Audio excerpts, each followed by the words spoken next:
Hey guys. What is good, everybody? How y'all doing? Today on Dip a Toe, we're diving into the wild world of crypto wallets, your key to owning, managing, and securing digital assets like Bitcoin, XRP, and Ethereum. Over the next 2 hours, we're going to break down what they are, how they work, and explore the top picks from the crypto community. Not only that, but we're going to talk about something a little bit more serious about those wallets. We're also going to cover must-know security tips to keep those funds safe. Because losing your cryptos to a wallet slip-up, not on our watch. Not today, but it can happen. Whether you're a newbie or a pro, stick around. Check your coin support. Let's unlock the mysteries, the wallet mysteries together. Let's go! Let's go!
Welcome to Dip a Toe.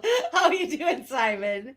I was doing really good until I got fumble tied on the stick around, and my random show pumping creative mind said, "Let's go this way." I'm like, I have over to here. So, guys, welcome to Dip a Toe. We've been trying something different the past couple of shows where we're trying to do an intro, a 1-minute intro live to kind of attract and grow our YouTube channel because, our standard intro is the same every time. And so, we're trying to execute this 1-minute intro, and it's very difficult. And I was talking to someone the other day, and they have a podcast, and they have like 6 people working for them doing all this stuff, and we're just trying to do it on our own, and it's harder than it looks. Would you mind naming that individual that has a podcast that has 6 people working for him? I cannot, but Okay. yeah, I cannot, but I can tell you that I do know of other podcasts, even besides this person that I spoke with. I know of other people that like Zach Rector, for example. He has, he has people helping him do all of these things. And, hopefully one day we will get to a stage where we can actually have people helping, but bro, we don't need 6 people. Come on, we don't need 6. I mean, it'd be cool to have 6 people. Honestly, I would love it. Technically, we have 3 people running tonight. We got the angel in the wings, angel in the wing. Oh my gosh, we got the angel working the background. Always right, love her. Yeah. Thank you, Angel. Yeah, thank you, Angel. Doing a great job. She's 100% on the team, so she's going to be handling the editing and the clips that we're going to be running in the future. I did want to say this though about what we're doing here. In truth, it's really practice for you and me and the Dip a Toers out there for Vegas. In case you guys didn't know, we are going to be broadcasting because of Alan Staple and the crew, and of course because of IMU TV. If you don't know who they are, get your Roku out, search it up, you're gonna find it. We're broadcasting. We're going to be part of broadcasting to 23 different countries. Holy buckets! So yeah, crazy. we're practicing. Yeah. Thanks for being the beta testers. We appreciate you. We're the beta testers in more ways than one, aren't we, Simon? All of us, including everybody in the crypto space. We are proof of concept, proof of work, proof of stake, proof of DeFi, proof of NFTs, proof of token creation at the bus stop. Literally, I know people are creating tokens at the bus stop. They're doing it on the phone. Literally. And that was, you got someone that's been doing it in 2 buses, no stop, just at the bus. And right. Mr. Optimistic Pride, she's doing it all on the phone. Yep. Mostly on the phone, I think. There was a laptop. And where there's a will, there's a way, right? If you really are determined you want to do something. And, I want to say we've got 51 people in here already. And I want to say hello to a few of them. We got our beautiful Rosemary in the house, Matt Riley, Megan, Crawfish, our friend Crawfish, MM's here. Lisa A is in here. Who else we got? We got Lloyd. What up, guys? We got Tiara. Optimistic's in here. Is she? Yep. There she is. Our friend Connie and Mr. Zam's in here. Where's Connie? Connie's in here. Yeah. Where is she at? Okay. All right. I just had to check. I know we added a few other places that we're streaming to. So yeah. I need to see if that was a Connie that I know. If you guys if you guys would please like, share, and subscribe to the channel if you're not already. We're trying to grow our YouTube channel. We want to get to 1,000 followers over there, or subscribers. I don't like to call people followers. It would be super helpful, and if you could share this out and get more people in here. This is hopefully going to be an interesting conversation for you guys. Niall's in the house, and Darla. Who else? Darla. I think those are. I can't wait to hug Darla in Vegas. I'm telling you, I cannot wait to hug today. Did you? I'm this close. I'm this close to turning it down. I finally got my XRP Las Vegas conference ticket. I figured out a way to achieve that goal. So I'm super excited, but we'll talk about that a little bit later. So guys, this is part 2 of last week's Back to Basics. And we thought we would touch a little bit deeper on the crypto wallets and the security. What happened? You got after a sword. Man, I just started spasming right here. I was no. No. You're not going up my neck. You're not going up my neck. You are not going up my neck right now. This is live TV, guys. I know. Like, what are you doing? I'm spasming. Well, we're going to dive into the world of crypto wallets, and we're going to break down, hopefully the best of our ability, what they are, how they work, the different types, and kind of go into the security of them. And so the first thing for people that are new to the crypto space, you might wonder, like, what is a crypto wallet? Mark Rossi, what's up? So basically, crypto wallets are tools that allow you to store, manage, and interact with your cryptocurrencies, whether it's Bitcoin or Ethereum or XRP, any of the altcoins. They don't actually hold your coins. Like, people think that the wallet is actually what holds the coins, and in the traditional sense, because cryptocurrencies live on the blockchain.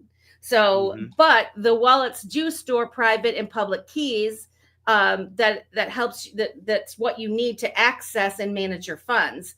And so, if you think about them sort of as a keychain for your digital assets, where the public key is your bank account number, which this is safe for you to share with others, for people to give you assets, and the private key is your PIN. Or your signature, so to speak, to keep it secret. So for those of you that are wondering, I'm hoping that I explained that well. Hey, Tristos, have a go. And Immortal Cerrito, welcome to the Dipito Show. What is it? What is Immortal says? Hello, Dipito. Great job. New crypto folks. Anything you learn now, even the smallest bit of info, will make tomorrow easier as we transition to society. Amen. 5. Right? Yes. Agreed. There's so many things that, like you said earlier, Simon, is like, even though we've been doing this for a long time, even myself, like I use the same wallets, right? I there's so many things to experiment with out there right now. And so people, I'd say like, well, what wallet do you use? What wallet do you use? And I'm like, some people named wallets I've never even heard of before, right? So and then depending on which chain you're particularly interested in, whether it's, the Bitcoin blockchain or Ethereum or Solana or XRP, all of those have different popular wallets that people tend to gravitate towards. But before we go into those, I kind of want to work off wallets page number 1 and talk a little bit about how do they work. So do you have page 1 up? I do. I split my screen, so I'm not used to doing that. So it's like 290s. So I'm going big screen here just to make sure I got it wallet stock number 1, just to keep us in line, because this is a really big topic. Easy to go off the rails.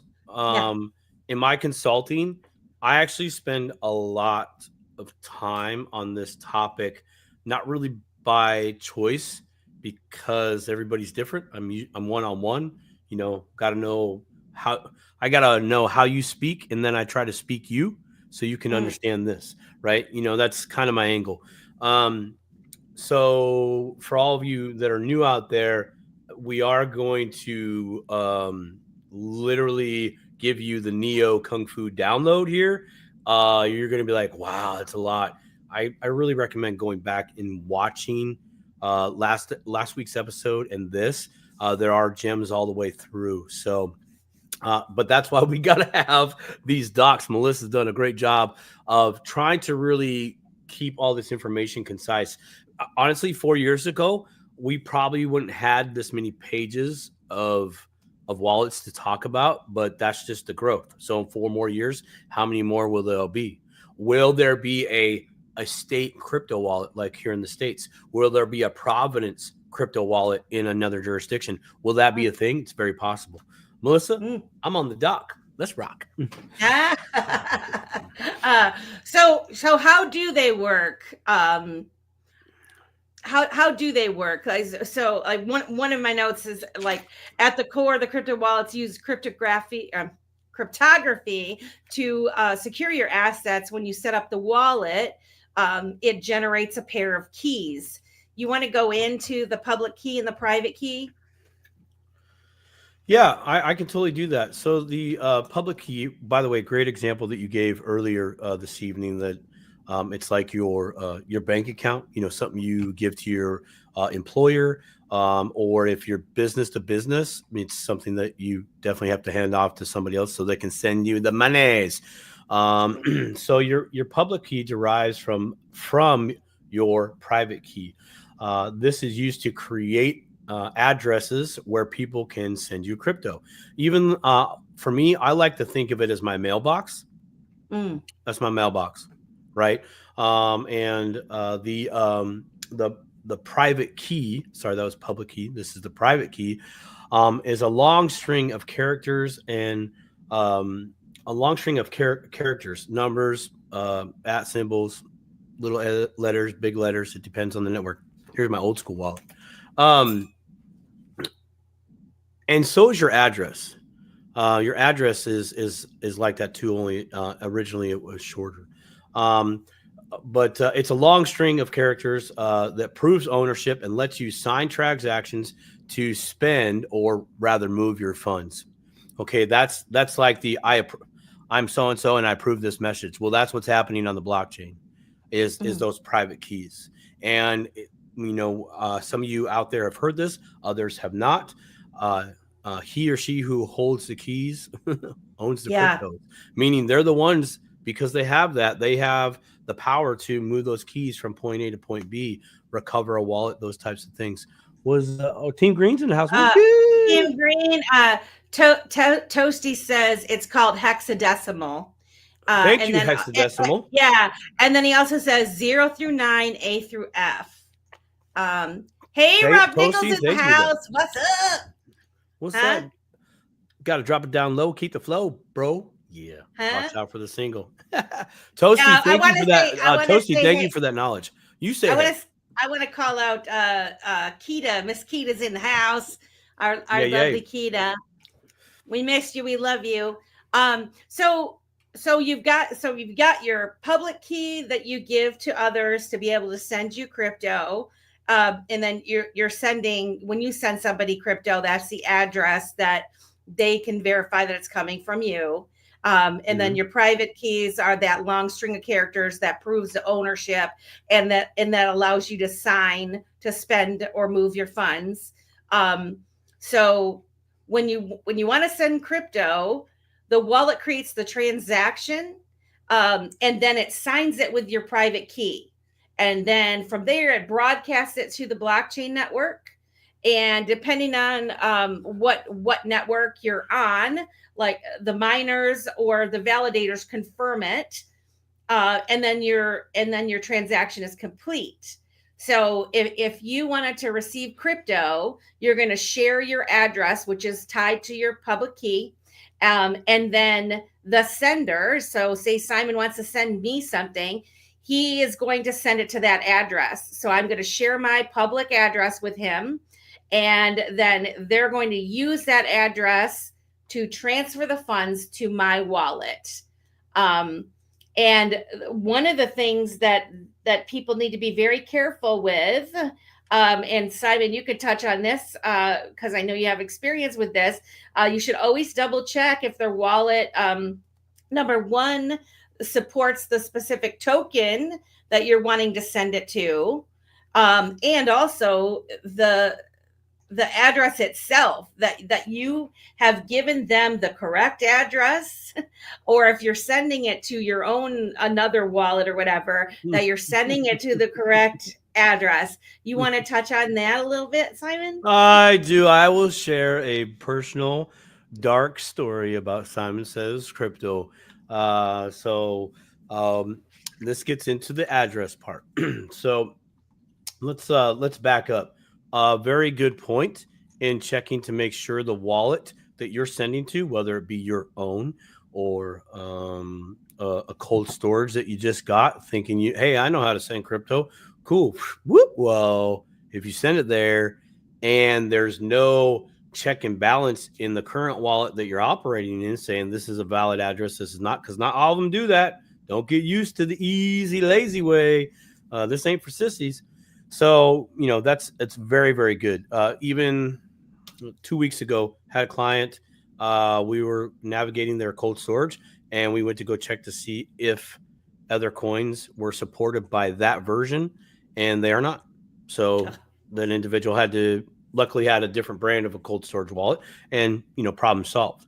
But that was the first question. It's like, well, wait, let's make sure we can support, because not all of them support all of them. Right. Now, getting to the address part. Now, the good developers of the world have made our lives a little easier with the QR code. Okay. By the way, there's another thing with that, and it totally relates to checking the address. Sometimes down below, you'll get like the first 5 letters, ... and the last 5 letters, or what Toasty call it again? I was trying to find that. Hexadecimal. The hexadecimals, right? So I think that's good to at minimum, check the first 5, check the last 5. But let's interject my $6,000 never going to get them back crypto story. Yeah. Yeah. Hmm? Yes. Yeah. So one day I was a baller. The next day I was a charity giver. I don't know who. I don't. We can't even give them back. I literally created a dead wallet somehow, some way. So basically, the address that I was sending to was the exact same, except for one letter. One Because letter. And were were and you guess where that typing it? letter? Were you Guess typing it in manually? Or you typed it I in was. manually? I was. That was my double check. That was I made sure. Boom, boom, boom, boom. Some people say, well, why don't you copy and paste? I'm like, because sometimes you might copy and paste and not get all of it while you in a clicky rush. Been there. That just didn't work for me. If it works for you, hey, great. Yeah. Salute to you. You can come over and copy and paste anytime if you're that good. Hmm. Um, everybody has their method to their madness, right? It has to be easy, and you have to be the one to develop your own kind of system with how you're going to crypto or digital asset build your Know wealth. yourself. Every right. Everybody has the strategy, but now you got to implement those strategies into your life. Getting back to the address. So XRP renegades dipping both toes. dip both toes, baby. You might want to. I hope you're sitting down for this. So we had the first five and the last five of the address, right? Yeah. Guess what number was changed that was What? different? What Number numbers? six, slot number six. Ooh, ooh. Slot number six was Whit, different. whit, whit. Yeah. So I waited, and now I was in a rush. I was trying to leave the house, but I waited. I waited. I waited. I told the wife, no, we're not going yet. I don't got confirmation. Now I'm watching one wallet versus another one. What I could have done is check the blockchain, which I did a couple hours later after I said, forget it. It's on the way. I'm good. I left. I left. That was mistake number two. I was at a family event. I went to the blockchain. I checked. It's there. How come I don't see it? It's there. How come I don't see it? I went back and read the whole address. Boom. It's not there. It's in another wallet. I called up some individuals that at the time could get crypto back, maybe, but it was worth a shot. They said, we don't know how you did this or how this happened, but you essentially created a wallet without a human on the other side, and now those coins are stuck over there, and they are. Yeah, I look they're at dead. I You sent it stare to a at them dead from time to wallet. Basically, that's what they call a yes, dead wallet. but Yes. a dead wallet, but you have to create a dead wallet. Somehow the dead wallet has to get created. So how did I Mhm. create the dead wallet when I punched in the address? Like somehow, some way that was live. One day I'll really go into the science of it because if I can get those back, that would be awesome. Yeah. Um, it was stable coin too. So Ay, ay, ay. I know there's a way for it to get back over time. But anyways, yes, Rosemary. you Rosemary want to says check you them all. can't get complacent sending. You still have to check what you're No, doing, be organized, and always send a small amount first. Always send a small amount first. I Great, great, great that was something comment. else that I did not do because why? I was in a rush and I knew what the hell I was doing. And I did. I knew put in an address, send the coins. Good job. Whoop. No, bad job. Check everything. Check it twice.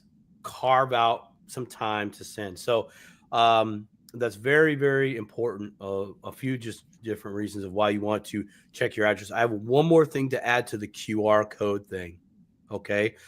And this is why you want to again check that address because you should be able to receive it when you go boop boop.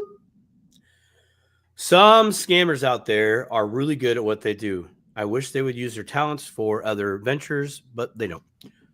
They can do an overlay of a QR code on screen. That's a thing they can do. If you're not paying attention, you won't know it's done. Especially if you go boop boop, and now you don't know what access you've given them just by scanning that. A QR code is just like, in my opinion, it's just like clicking a link. So check that address. Check again. Check again. Check again. If you're in a rush, walk away. Literally, just walk away. Go do something else. I'm telling you, it's not worth it. Live to fight another day. I will say this. Um, well, we'll talk more about the specific wallets as we get Yeah. deeper into the show. We have 114 people watching. Thank you guys for coming to Dip a Toe. We appreciate you. Um, And if you have comments, put them in the comment. Hopefully, we can catch them and bring them up. I see a lot of chatter in there. One thing before we get off this topic is, the importance of making sure that wherever you're going to send, that wallet can accept the token or coin that you want to send to the wallet. Because there's a couple of different things here going on. Some wallets hold a variety of different assets in them. Some only hold, they don't hold all of them, so they might not even be able to accept it. And so you want to make sure that the wallet that you're going to be sending to can accept the coin that you're sending. And then also, as we get deeper into this, the difference between, self-custody and custodial wallets. If you have your coins on an exchange, you think you have a wallet on the exchange, but they're just holding your coins there, and many times you have to have a tag that when you send it, they know where to send the coins, because it'll just go into this big pool of coins that then get distributed to the individual people that they're holding those cryptos for. And so if you don't put the correct tag in the note or whatever when you're sending it, it might not go to where you're expecting it to go. So like we always say, crypto's not for sissies. You do have to take responsibility, and yourself. And so I guess, like, as we get further down in this conversation, just want you to know that there are a variety of wallets out there. There are a variety of options for you. Some options are easier than others. Some options are more secure than others. And based on, your comfort level and all of that, you make a different choice than I would make or Simon would make, right? So I don't want anyone to get discouraged over hearing, a horror story of losing my crypto because I made a mistake. In as far as like the QR code thing, and as we get further into the discussion with the different wallets, if you're using it within the ecosystem and it's your I use 2 phones, right? Like, or I have several phones or whatever. You can sign transactions with a phone, but doing something online, so that you're scanning the actual code, like QR code that is legit, right? Like someone's address, they send you the code, the QR code for their address. I can scan it and I can sign a transaction, say, for example, in the Zaman wallet, when it's XRP related or XRP project related. That makes it very easy. But not everything is as easy as that. So No, it's not. But I like that you brought up the point about, don't use QR codes. I'm just saying check. That's it. Just check. Is there a limit to how many wallets you can have? No, not right now. No, not right I say not right now because we don't know what 5 years is going to look like. Let's just be honest. We don't know. No, not right now. No, and like, I guess too, it depends on. Well, I will say this before, as we get deeper into the conversation, like Exodus, for example, right? You can have more. You can have 3 in one Exodus. So like 3 addresses. So if you want to break it up into, Save Forever, which I don't know if I would use Exodus specifically, but just saying Save Forever, my spend money, my NFT money, or whatever you can label them whatever you want, and you want to distribute them across different wallets. Or say you have children and you want to have, one wallet set up for your kids while you're trying to get them to learn to do crypto. You can do that. But then you can also set up a completely different Exodus wallet and do the same, do another one. Do the same thing with the Zaman wallet. Now with Zaman wallet, you have to fund them with XRP, and there's a little bit of XRP that you have to hold to open that wallet up. But the fact of the matter is, you can have several different wallets.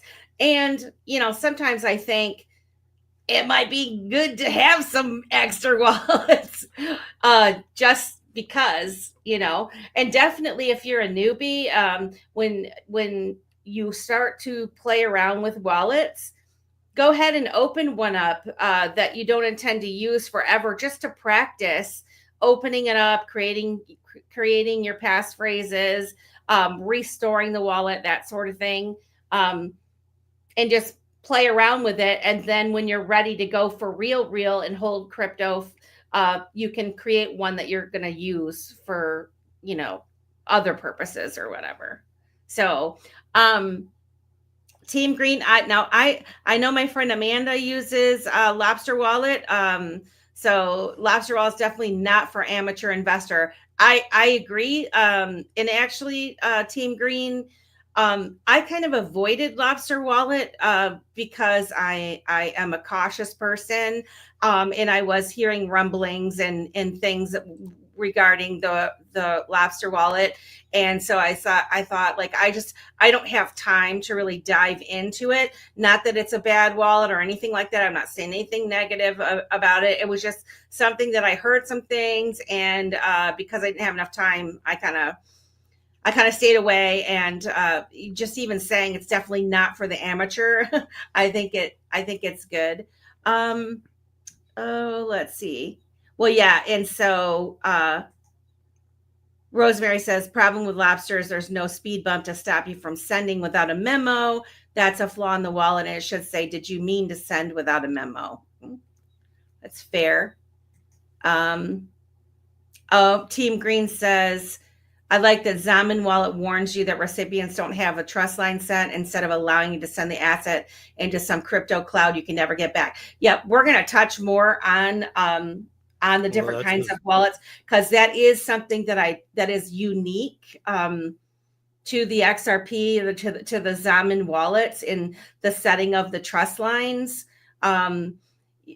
Because you, like, random spammers can't like airdrop you little stuff if you're not expecting it. So you have to literally interact with the project or token that you want to be sent to you as an extra precaution, which I think that's pretty awesome, because nobody wants a bunch of spam tokens that they don't even know what they are. Let's see if there's any other. Hey, smash that like button for this two legends. We appreciate you, Team Green. Team Green, carpet cleaning. Crypto Glam is in the house. What's up? Well, Glam's in the house. Rosemary also has another tip. I think it's smart if you can make yourself a dedicated work area, desk, table where you can focus with your notebook, phone, and computer. 100%. Dude, that's it right there. Book yourself an appointment for yourself to do your crypto stuff. If you don't book an appointment, then don't do it. I'm serious as a heart attack. I have fumbled lots of times, and it's just because, looking back, I did not give myself the time, or I did not have it within myself to recognize it was the wrong time to do this. I should not be doing this. Like, I don't know if y'all remember driver's ed, but they're like, if you're angry, you shouldn't be driving. Even if you're excited, things can go wrong. I mean, that's it. That applies to everything. If you're upset, you should not go out drinking and you could get in jail. You could do, the list goes on. Rosemary, thank you so very much for that sound advice, because that's where it's at. Get your little crypto desk, get in the business. And it's a show like this, so we're like, there's 149 people watching Dip a Toe tonight. And, like one would think like, hey, we're all old school. We've been here for a while. We know what we're doing and all these things. And I can't tell you how many times that I've heard, even from people that have been in longer than me, that will say like, oh yeah, I screwed up, because we get confident, we get overconfident, right? We get careless because we said last week, if you think you know everything, you totally don't. You totally don't know everything. And being on autopilot is good, and but when it comes to your money, you should never be on autopilot. You should always be cautious when it comes to handling your funds. Now, they are building things that are going to take the masses into the crypto world, and they're going to make it extremely easy for those folks, just like they do their bank accounts. They're going to make it easy for them to interact with crypto, where people probably won't even really realize that they're doing it. But for those of us that are giving this our attention, and we realize what an opportunity is, and we realize that we're the beta testers of this, and that's the other thing that I want people to understand. When I'm coming at you and I'm saying, hey, get involved, learn about cryptocurrency, learn how to create a wallet and all of those things, I'm asking you to invest in yourself and educate yourself, and be brave and understand that you are a kind of a beta tester. And with being an early adopter of this environment, we have the potential for some pretty significant rewards. If you do your research, and Yes. you're part of a network, and you teach yourself things, like how to open your own wallet and how to self-custody your own crypto. So that's why we're doing the Back to Basics Part 2. Dude, just for Oh, you. yeah. Valid points there. I like the invest in yourself. We overlook this a lot, like financial literacy. If anybody's starting their financial literacy journey, you know, you'll hear all the self-made millionaires that maybe have only been there 5 years. They will literally say, I spend thousands, if not tens of thousands, on more education, mentorship, etc. Well, the education is somebody's program, somebody's books, somebody's series of videos, all that jazz. And I'm not saying, go out there and initially do that, right? What Melissa's saying, and I totally 100% back this up, and so does everybody in the chat. Go out and find something and just learn a little bit about it. Learn in the way that you learn. Okay, if you learn by doing, do that. If you learn by reading, do that. If you learn by watching, do that. If you learn by watching, then doing, then watching, then doing, like, some of us that fix cars, we do. What's the video say? Okay, go back now. Do this. Okay, now do it again. Oh, that guy didn't do that yet. Hold on. Go back and do this. Okay, you're learning. You're So learning. invest your most precious asset back into yourself, your time. Get that knowledge, and start going through just some of it, any of it. Any of it. Even you having conversations with anybody in this space, you're learning. That's education. Yep. That's you doing your homework. Mm-hmm. Is you're just trying to figure it out. Well, that's homework, man. Mm-hmm. There was And something else you said, and I spread forgot your it. wings a little bit too, because what What do you when mean? well, so we tend to gravitate towards certain groups, people, and we get comfortable. Okay, I want to Mm-hmm. push people to get a little uncomfortable. Get a little uncomfortable, go outside of your circle a little bit. It's important. We're creating our networks, and we're all great friends, and we're learning from each other. I tend to bounce around into different groups in different areas, and they all have value. They all know something else that I don't know. And so I think it's really healthy and good. Like I said, I'm asking about different wallets, and people are telling me wallets that I've never heard of before. And then I start looking those things up, and then I'm like, holy smokes, this is even bigger than I thought, type Mm-hmm. thing.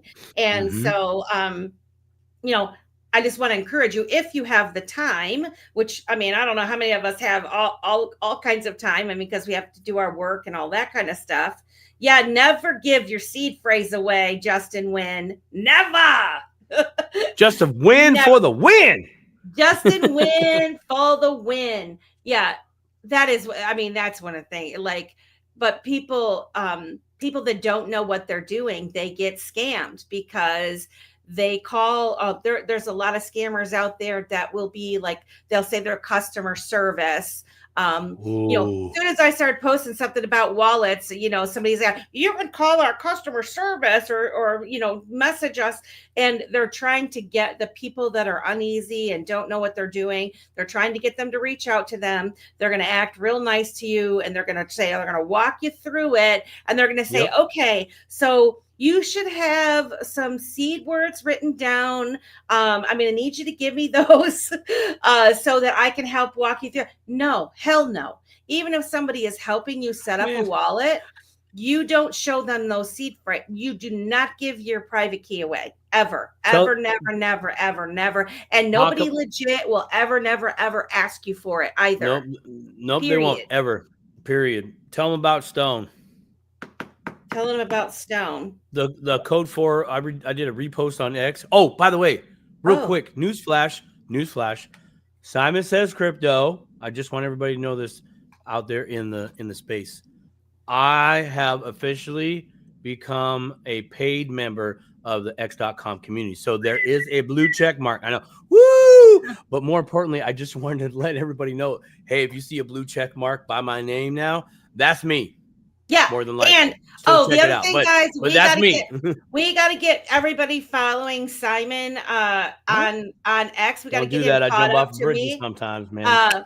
At Simon Says _crypto at Simon Says. So Simon SEC _crypto is on X. So man, I think I'm gonna put it like right. It's right there. He promises he's gonna be on X a little bit more. I'm working on it. It's a new habit that I'm going into, but sometimes I go all in and I can't do that because then burnout happens and then I don't pay attention. So just nice slow step ups. Like today, I was awake. I knew Stone was on. I put the phone down, put the buds in, and listened to the liquidity pools. Rosemary says, I almost got taken by fake atomic wallet help once on Telegram very early on. Still scary to think about. Yes. Shay says, this is why it's so important to read. Most places sorry about that.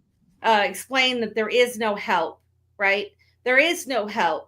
The help is you not giving your seed phrase. Don't give your seed phrase to anyone when you're setting up a wallet. Now, see, if you want to call someone like Simon, you're a newbie and you're like, I really want to set up, say, for example, an Exodus wallet. How do I do it? What do I do? Yep. Simon's going to walk you through it. He's going to tell you. But but when it comes down to the time where you populate your words and you're writing them down, Simon is not going to say, now tell me those words. Because that is hold on, wait, spell it again. Spell it again. Is that with an S?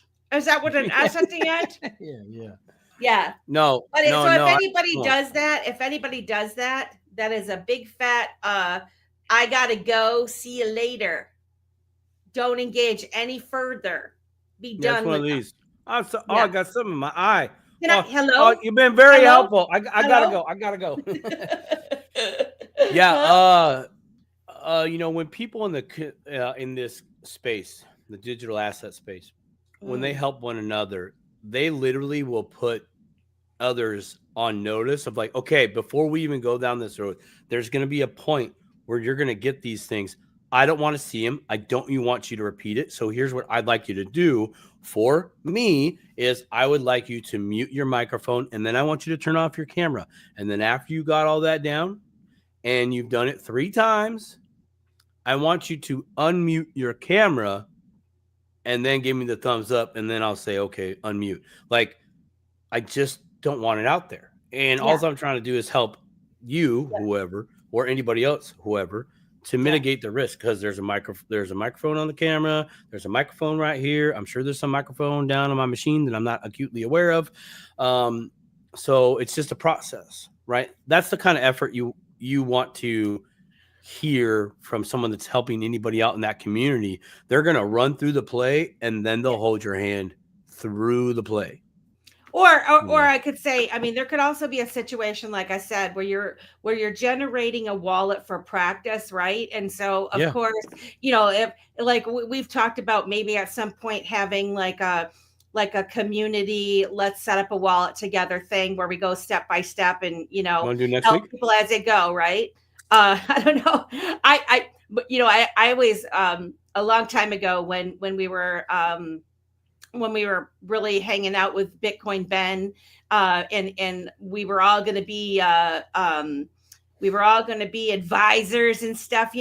I wanted to have this place called Bitcoin Business Bar, and I was going to have it. I don't know if you guys have ever heard of the painting with a twist.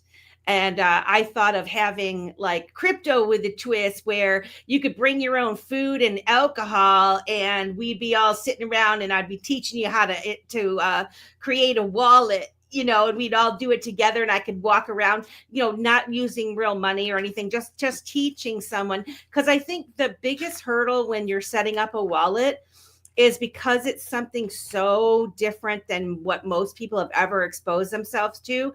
They're terrified that they're going to do something wrong, right? And so hey, Joe Smo's in the house. I just want to say, it's okay to be cautious. It's good to be cautious, and just know that the more that you play around with it, the more that you create it and delete it and repopulate it and move, create yourself two test wallets, and move, put a little bit of $5 or $10 or whatever. And it's going to cost you a little bit of transaction fee to move things around, but you're going to get yourself familiar with creating a wallet. And so it's not so scary anymore. Right. I would like to speak on the $5 to $10 thing. Okay. Yeah.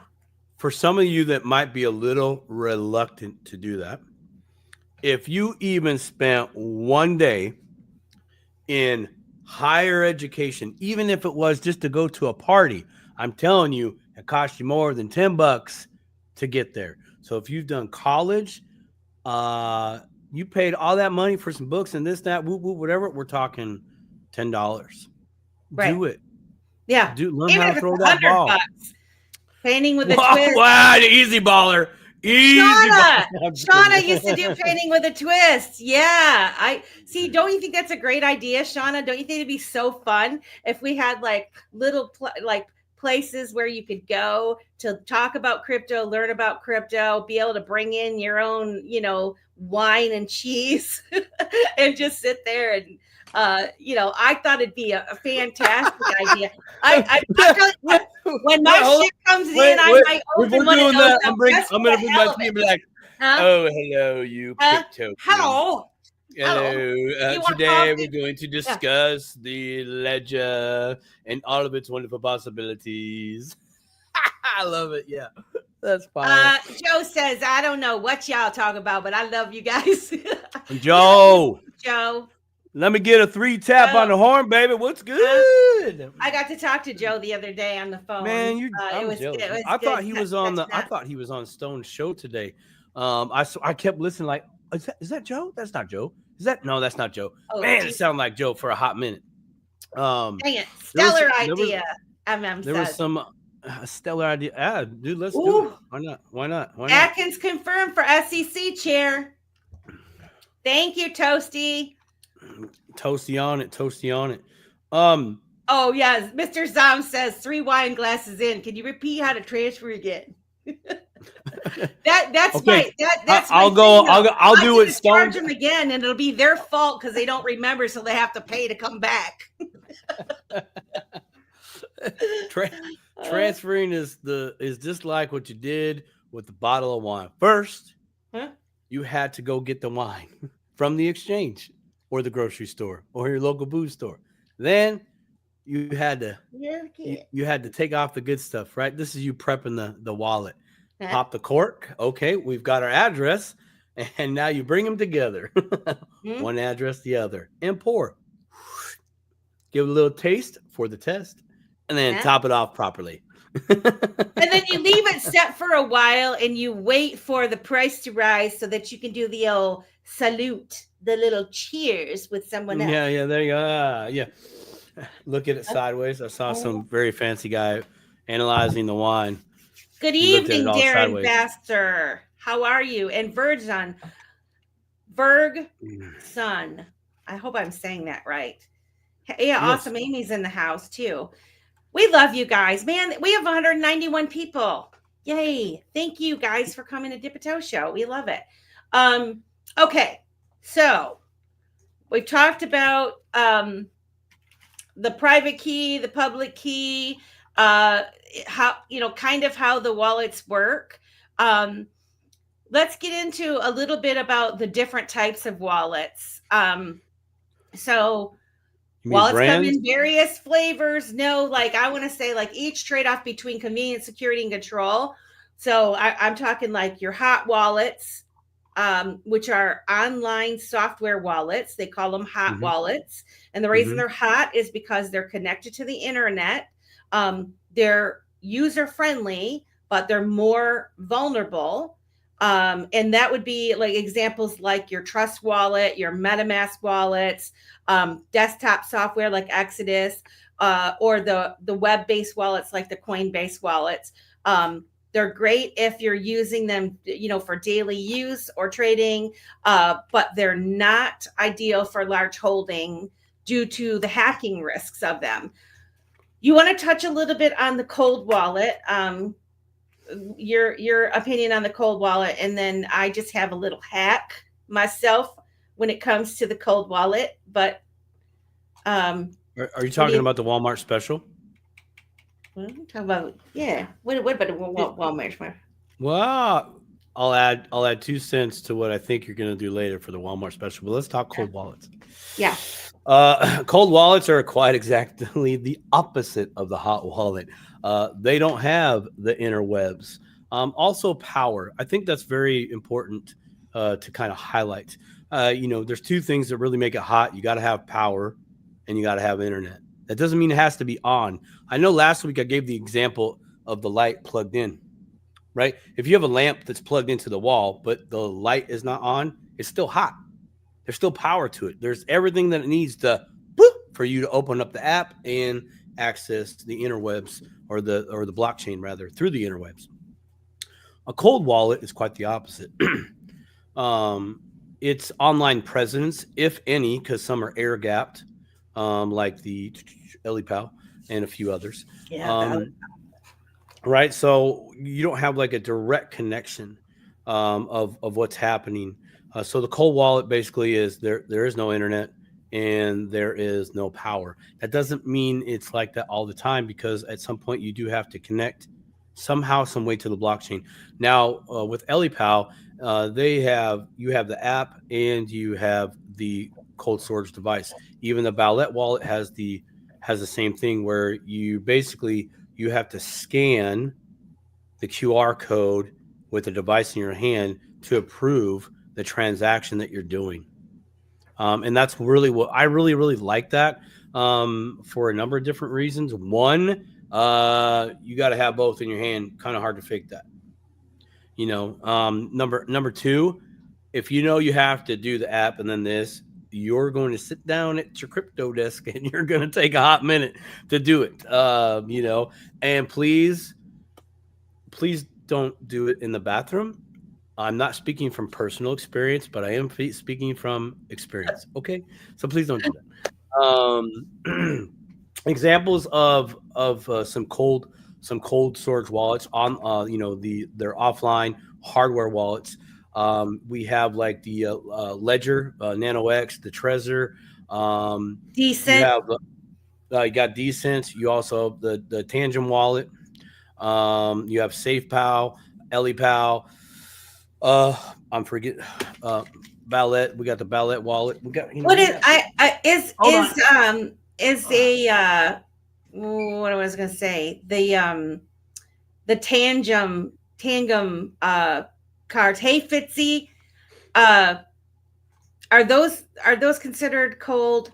Joe Schmo says paper wallets good for the Stone Age. I mean, paper wallets are, I mean, they're no I mean, joke. technically, this is a Yeah. paper wallet. It's just got a little electricity running through it. And I only say that from a conceptual mechanic place, but you're right, Stone Age. But guess what? You can't hack in the Stone Age, the rock. You can only break it. You can't hack it. Hmm. Hmm. So the tangent, I personally, I don't have a lot of experience with that because it's a card. But I believe there is that segue, that check and balance for that. Correct me if I'm wrong, please. I know. I think the tangent actually has biometrics, and also the Decent has biometrics. Now, I think that's great, but I also think that that's not so great because this is just me thinking out loud. Okay, this is who I am. I'm in construction. Okay, that's the day job. Whenever it's there, there's a good chance I'm gonna lose one of limbs. There's a real good chance. So, or if I even burn it off, it's just a thing. It's knowing my industry, right? So if you're in something that's labor intensive, even Joe Schmo, I know he'd be driving the trucks, but it doesn't take much to slam your hand in the back door when you shut your doors. That could be a thing to where now you have a scar that goes across against your, and that could be just present a challenge. But But you have don't they? recovery. But that's what I was wondering. Like, Yeah, there's recovery. when something is using biometrics, isn't there? You still can use a password. All I know is biometrics saved me when I first opened my first Zaman wallet because because Melissa was goofing around and I was doing things on the fly. It, like I'm telling you not to do, people. And I swear I wrote these words down, or it was numbers or something, and I couldn't freaking find them at all. And it was just a practice wallet. It wasn't I didn't move any big money or anything like that on it. But when I set it up, it said, like, do you want to do biometrics? And I was like, yes. I said yes at the time. And then of course when I went to get into it again, I was like, where the hell's my password? Like, where's my way to get in this? And I I know what I'm I had doing. I had biometrics, and so my $5 on there, I was able to move off. But it's one of those things where it's like, it you should never go fast when it's stuff. And that's where I say, like, even us that we've been in this, we know what the rules are. We know what the rules are. But you get on the phone with Optimistic Prime, and she's telling you she's going 50 miles a minute, and you're like trying to figure something out, and I'm like, yeah, I know exactly what you're telling me to do, and I'm doing it, and I'm blah blah blah. And then all of a sudden I look back and I'm like, well, I missed an important step, or I wrote it down somewhere else that I can't find. And so just be careful out there. Cosmic Mama Shay says, so I don't know much about cold wallets, but what would theoretically happen if a company went down? Like, what happens if Ledger Company ceased to exist? Would the wallet still be okay? Good question. I think I know the answer, but I want you to tell me. Okay, but this is just because the answer that you know and I know is possible does not mean it reigns true across the board. Okay. And that's your recovery phrase. Mm-hmm. Your seed phrases, right? So this gets back into your keys, right? So we have the mnemonic phrase, your 12 or 24 seed phrases. Back in the day, say 4 years ago, you could put those in, but then check out the really long. I already forgot again. Dang it, Toasty! I had it just a second ago. Hexadecimal. The hexadecimal version, okay? And so if you have that, then you can recover the wallet anywhere. But here's kind of like where I get a little mm, non-trusting. Okay, because I remember we had the awesome and very brilliant Patrick Ryden and Greg Pruitt on this show, the Dipito Show, right?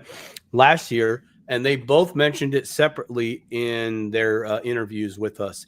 And that was, they suggested this. This was the suggestion. Well, why don't you just create code and create your own wallet on this network, which you could do, right? So if we can do that, then obviously the companies have already done that. So, but since they've done that, they've created their own software and security around what's already there. So they coded their own wallet essentially. So there could be a mechanism where if their end is not up and running, then you cannot recover. Because like the XRP address is going to be different than the Ethereum address. And the recovery phrase for XRP could totally be different than the Ethereum. However, at some point, those could, in the seed phrase, become one and the same. But you know what I mean? I'm only describing all these variables. So is it very possible for you to recover your coins that way? Yes. It is a guarantee through a company if they go down. I'm just going to say no, because we don't know what their code and program and securities protocols are in place to do that. We just don't. Right? Like when we think about, because it's software, it's all software. Optimistics created coins, Lady K's created coins. I know there's a few other people in here. Toasty's created some tokens too, right? Toasty's on that, right? I don't know, but he definitely knows about. If he hasn't done it himself, he knows. Well, so as I've learned more about the back end, it's very possible, but it's not a bona fide guarantee, because you're dealing with somebody else's code around that backup. So maybe you got the backup and you're trying to enter it differently, but they have some type of block on that we are acutely unaware of that can happen on the blockchain. You know who I want to get on the show? And he said a while back that he would come on, is Zoj. He is a builder on the XRP ledger, and he's building a hella wallet that is free to use. And I definitely want to have him on to talk about this, because he is somebody who would be able to speak to this for sure. So that's but yes, it can be done. Get William on. Who's William? Who's William? Toasty. I should probably know that, but is William is Zoj? Oh, William is Zoj. Yeah. Okay. Zoj. Yeah. Stone, I talked to him it was a while ago, and said I would love for you to come on, and he said like that, that he would, and so yes, I would love to have William on, because I've listened. So for those of you that are watching Dipito who aren't familiar with what we've kind of went off topic here and started talking about someone specific, there's someone named Zoj that's on X. He is very a big prominent figure in the XRP community, and he's a builder, and he is very smart when it comes to this, and he's in spaces and many different spaces. He's created the Mad Labs wallet, right? Mad Labs is the wallet he created, Stone. And I heard him talking about it the other day, and I'm like, I screenshotted and sent a note to myself and said, like, gotta have Zoj. Rosemary says, classy Zoj. William Hughes is a genius. Yeah, I mean, he's just and he's a co-host on Trench Warfare, which Trench Warfare is Spaces that's on X. So for sure, we definitely want to have someone like that on the show, because knowledge is power, people. Even having the myth, the man, the legend, Quincy Jones on here as well, because he's building all the time on the XTC network as well.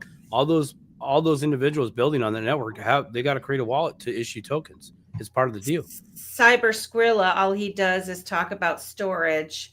I'll have to look that up. I'm not familiar with Cyber Skrilla. He was my See, co-host on Toast on Tech. oh, oh, really? Who was Zoj Uh, or I'm a Cyber no at Classy Zoj. Yeah, Oh, so yeah, Toasty Zoj, Stan. William, Yeah, William. Toasty Stan. That's co-host. Um, When back is that by the coming way. back? No, I don't know. Yeah. Um, Okay. so in any Cool. event, okay, so get us back on track. Um, so there's a So we're difference going between the the hot and the cold cold. wallet, the hot and Yeah. the cold The wallet. hot and the cold. Now, The hardware wallets, the which are hardware wallets. cold storage. But Mhm. let me just backtrack this real quick. No power, no internet. Typically. Hmm. Melissa, do you know anything else that we might be able to do that with? Well, what I like to do because I couldn't decide on the different cold storage wallets that were out there and available. And, like I said last week, every time Dick and Harry, Harry and Mary and Scary Carrie were all shouting from the rooftops that you got to get a ledger, you got to get a ledger nano, you got to get a ledger this, you got to get your treasure, get whatever, step right up, buy it, right? And they were pushing all of these cold storage wallets. And so I'm like, well, like what you said, in terms of like, it's still a company that's providing something. Uh-huh. You still have to Uh-huh. download like the firmware and all that kind of stuff. And at the time I was thinking like, well, I'm still trusting someone else that knows that this device is specifically for crypto, right? It's just like Bitcoin Ben and his crypto only laptops that they sell, right? You're buying a laptop that people know that it's specifically for crypto. So my take on it was, hey, if I wipe a phone, a device, or I buy a new phone, nobody knows I'm going to use it for crypto. I don't have a SIM card in it. I'm not using it. I haven't searched the internet with it. I haven't done any of that stuff with it. Or I have a computer that has never searched the internet. It doesn't, it's wiped. It's like straight up, and I hardwire that to the internet, and I create my wallet on there, make my transaction, and I can either A, just delete the whole wallet off the computer, or B, I can just shut her down, disconnect her from the internet, and turn off the power. And that is my window. That is my window into my wallet if I want to. Now, it's a pain in the ass. But when I set these things up on these different devices, and I made it difficult for myself to access that so that I don't have to deal with it, right? I don't have to Right. like have the thing like, oh, it's going up, I'm gonna cash out. It's more difficult. Yes. No, And I you can agree. have those stored somewhere else, like not, like I don't store it in my house, for example. I store it elsewhere. So that way, no, I don't have to worry about anybody coming in here and getting it because it ain't here. You gotta have to go down the street, man. And if anybody finds it, they would never know because it just looks like a phone or it just looks like a laptop, right? It doesn't, nobody. Don't give it away. It's not saying. your. Is it your digital picture thing that you got on your wall? Remember Mr. Rogers back in the day had Mr. Picture? Hi, stuff Hello. like that. Is that what it is? Hello. So this method that you're using, where I'd like to back up to a little bit to what you just said there in regards to, you delete the wallet, download the wallet, or hard connect or hardwire connect your device to the internet. No cell, right? No SIM, right? And you've created a wallet. You wrote down your seed phrases. You triple check that, make sure it's gospel. And then you did some transactions, and then you delete the wallet or the app, or the app off your device. Yeah. And so now I'd like to I'd like to add a little bit there because somebody's like, well, why the hell would you do that? Well, one, no, it ain't on here, stupid. Okay, I'm just being a little kid, but it's not. So if you happen to lose your phone, so what? What's more important is you have the seat brace. brace. Right. So that's good for recovery. But let's just say you're like, how many do I have over there? How many do I have in there? In that wallet? I don't remember. Well, let's just put your address because you know in what the your address is. You in the blockchain, right? You could look up your address, say XRP scanner, for instance. You can just enter it in manually. Maybe you have it posted in your notepad or somewhere else, on your device. All you have to do is enter it right here, and voila, and it'll say right here, your balance is 7.8 million XRP. Yeah, I wish that was my wallet. You looking up the whale wallet. I'd be very scared if this. Mine would be like 100. I would be going dark. I would be like, how'd John McAfee disappear? Let's do that. Let's try that. But this is something that I actually encourage all of you to do. Write down your address, go to the blockchain for that specific coin or token, and go there and go to the address. And then you can see how much is there. Now, I'm suggesting this to you all to, one, this is a good way to verify when you've sent something and you're not seeing it just yet, because sometimes hardware, software, they do not compute. Everything can crash for a little bit, and then we come back online. And that could be a problem that can cause you some stress. So you can always go to the blockchain, enter the address, either the sending or receiving, and you can check the addresses, etc. for the transactions. We can go over that in another video or live. But you can go here and just check to see how much is in there. And now you've totally mitigated the device or your cold storage or even your paper wallet, whatever you have. You literally can just, I'm not going to access the wallet. I just want to check the address. How many do I have in there? Okay, cool. I want to send some more to that address. Do a test send, check the blockchain. You don't need to open up the wallet and give some more online presence. You don't have to do that. Nope. I do recommend that you do that at some point because syncing, updates, etc. need to happen, but table that aside. This is a very great, easy way for you to access the blockchain, but not tell everybody out in crypto land and beyond that you are using an Exodus wallet on this phone, this IP address, etc. All you're doing is going to the blockchain. Which brings up a good point that popped in my head. And back to Connie's point, how many wallets can you have? Can you have as many wallets as you want? This would be my advice. The wallet that you're giving out to everybody to, set a trust line for this and for that and whatnot, right? Don't store your crypto in that wallet. Like, okay, you got a wallet that you're like you're gonna play with, your meme tokens, and you're gonna buy some NFTs, and you're gonna do this and that with it, or whatever.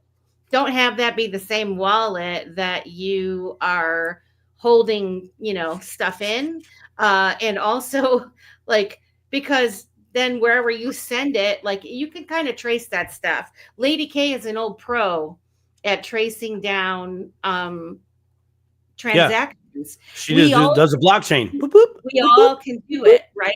I learned that for the very first time. I didn't even realize it when you and I were in the Divi project, and we were running nodes and stuff, and they had taking us to the blockchain to actually look to look at the transaction, and I had never done it before. I didn't realize it, and and really that was one of the things that stood out to me the most about this this crypto space is that it's out there, man.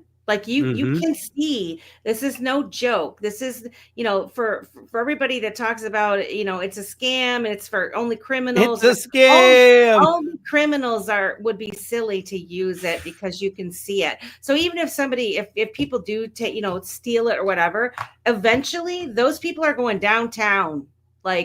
they will get caught. downtown. You know what? I speculate that they already are caught, and the trap is being set even more because thieves like to hang out together, right?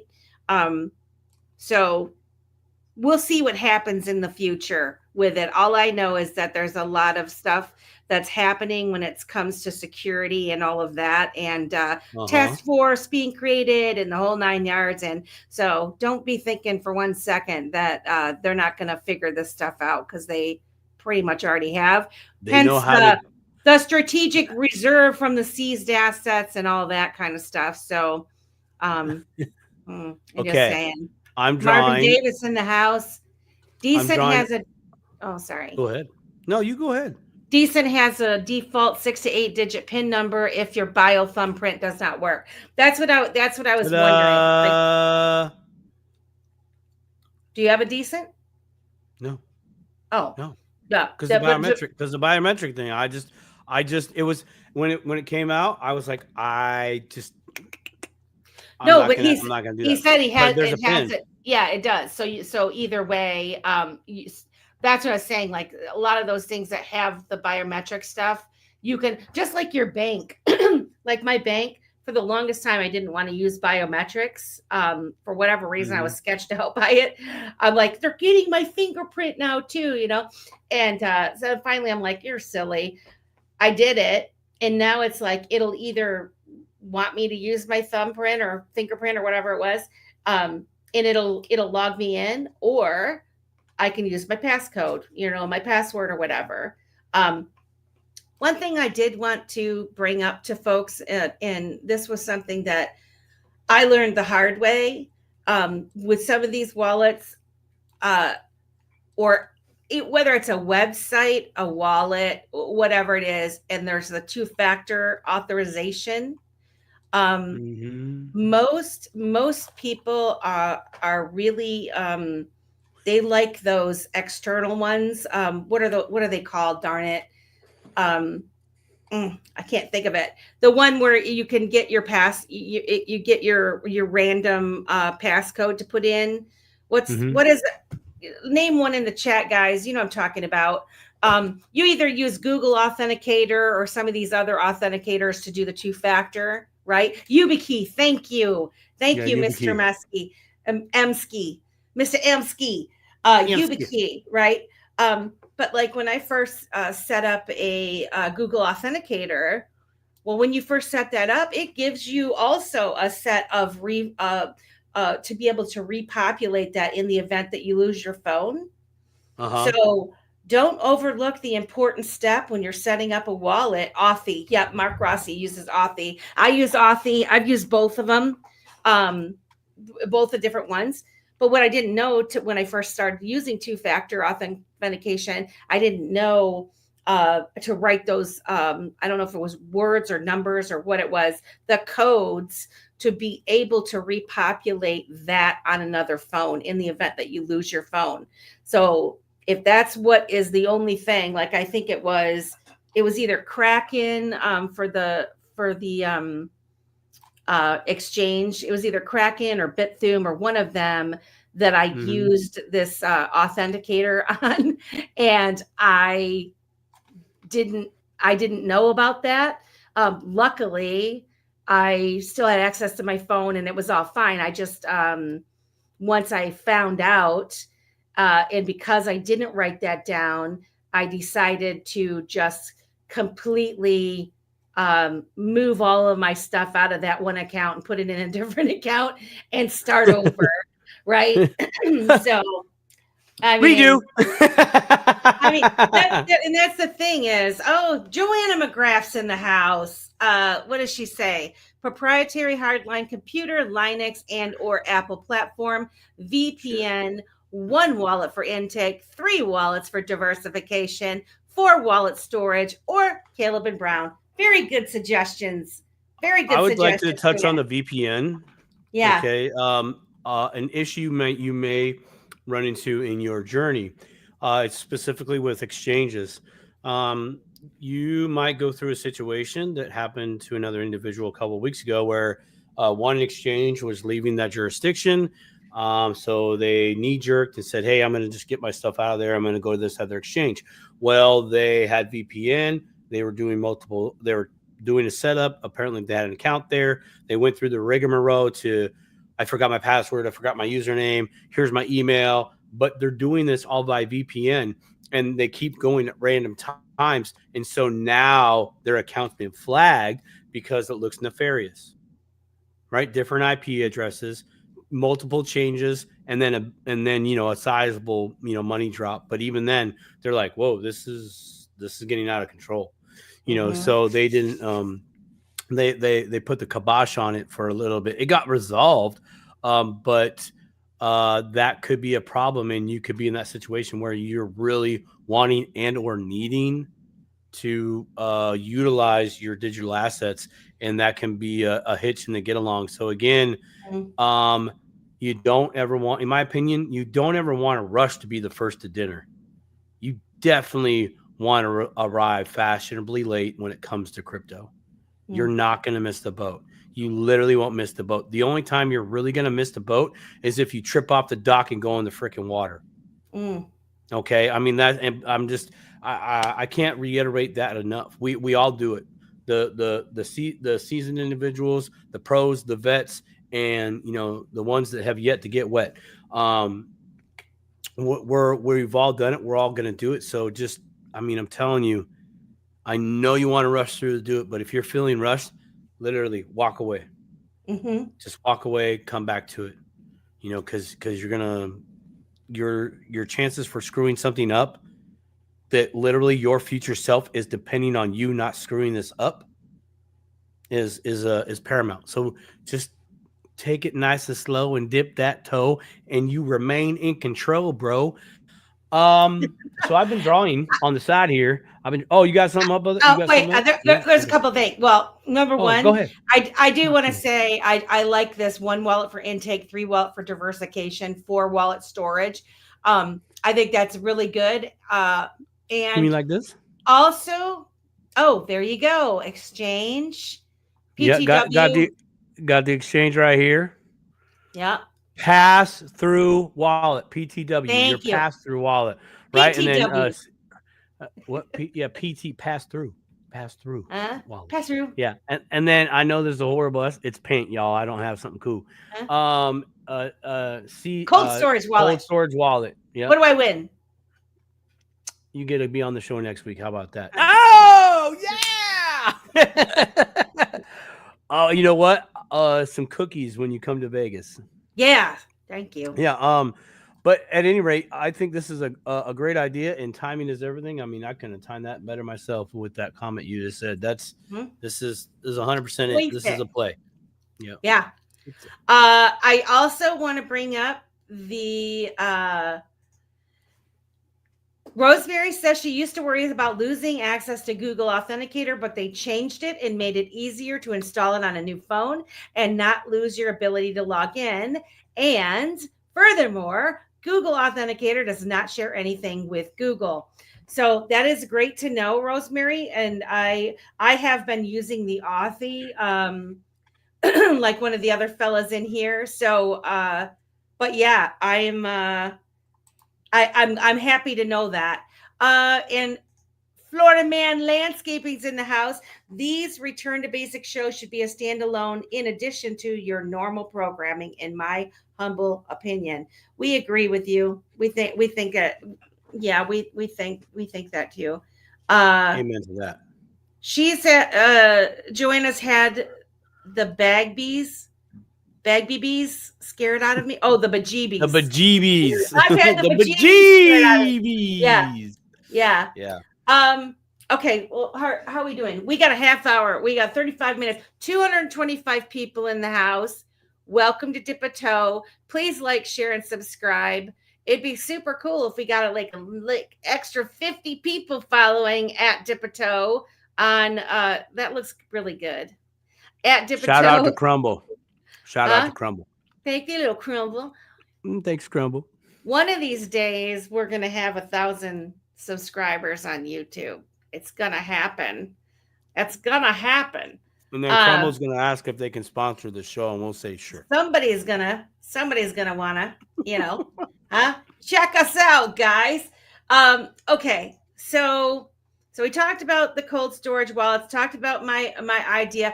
I just really think if, for somebody particular that is, you're unsure of which cold storage wallet to buy, I will say this.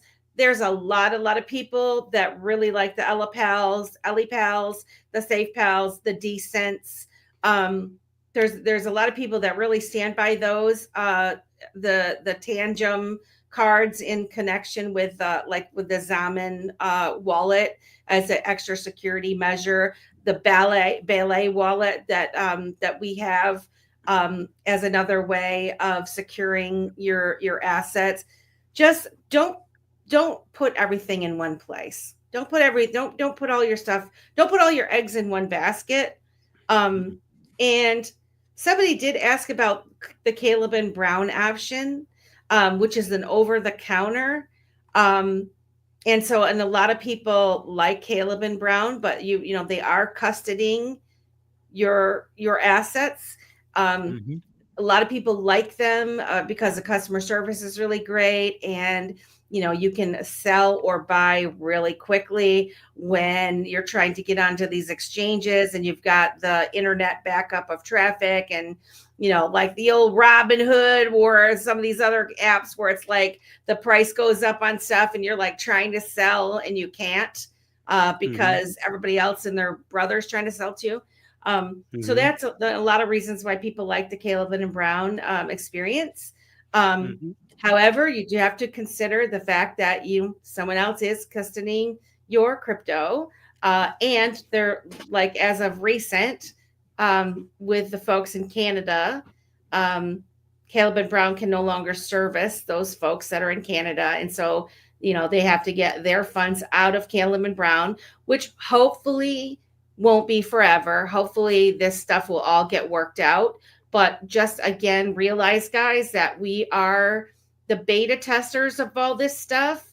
We are the frontier people, going and searching new horizons and, learning and building and supporting each other. And so just know that when you dip in your toe, everything's might not be perfect,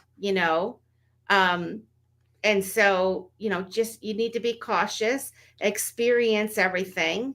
Let's see, here we go. Do your own research on hardware wallets and pick the ones that match you and that you understand the most. KISS, KISS. Elaborate. KISS. Oh, keep it simple, keep stupid. It simple, stupid. I got it right before I saw the... KISS. Somebody needs to make a video with Prince's KISS, and it has to do with crypto, like extra time. You know what? In your KISS. Hold on a second. Let's try that. Hold on a second. Let's go here, just real quick. Oh, oops, wrong one. Thank you, Joanna McGrath. All right, we're gonna try it. So what do you want? You want what do you want? You want a video with KISS? Yeah, with KISS, like something. Please, please make me a video about crypto. Doing your own research. Using KISS. The no, it's not. It is. Using I don't want to say that. The song KISS. Huh? Using the song. Now KISS. we're going back to old school. Huh? Yes. From the artist. From the artist. No. Crypto pioneers, yields, man. Joanna says community is very important. Thank you, Melissa Simon. Fabulous show. We thank you.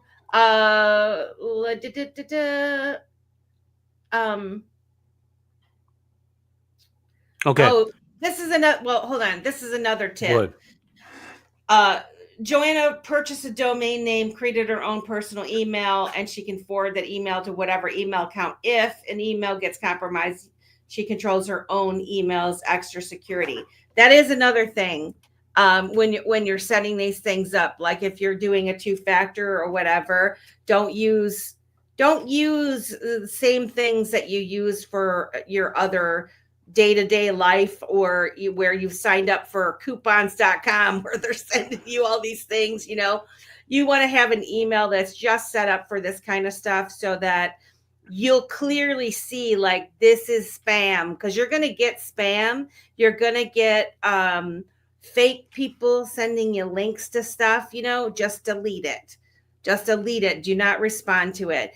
Any kind of emails that you get talking about, your wallet's been compromised or whatever it is, just go to the official website. If there is any kind of issue, their announcement will be on their official website.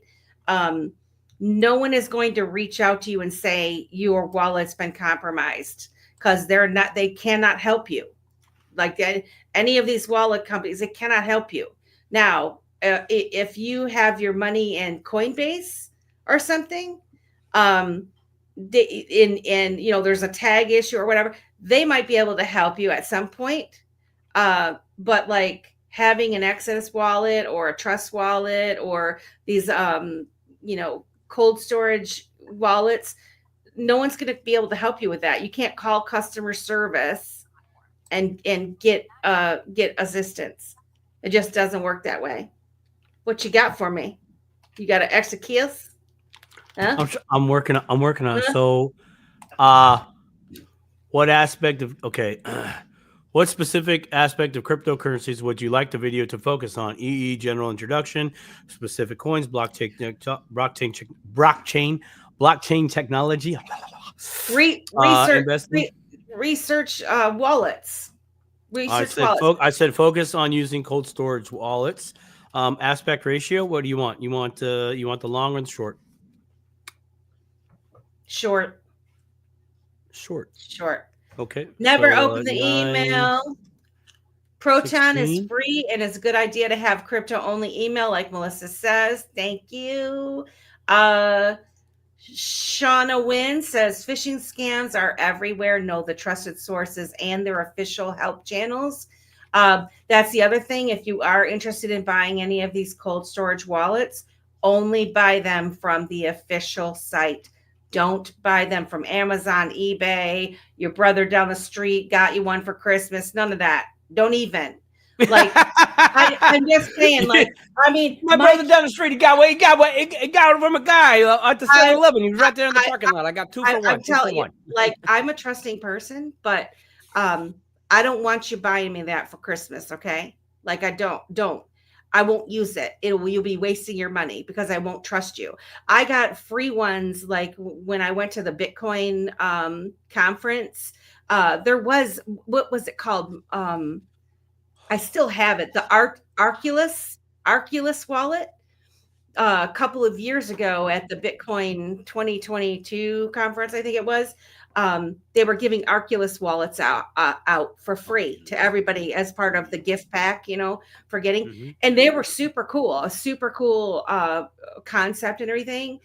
But I was like, I'm not touching that with a 10-foot pole, because I don't know. They're giving me for free, so I'm just not. I feel like it was a waste. Here, you do it. Huh? I mean, you're like, here, you do it.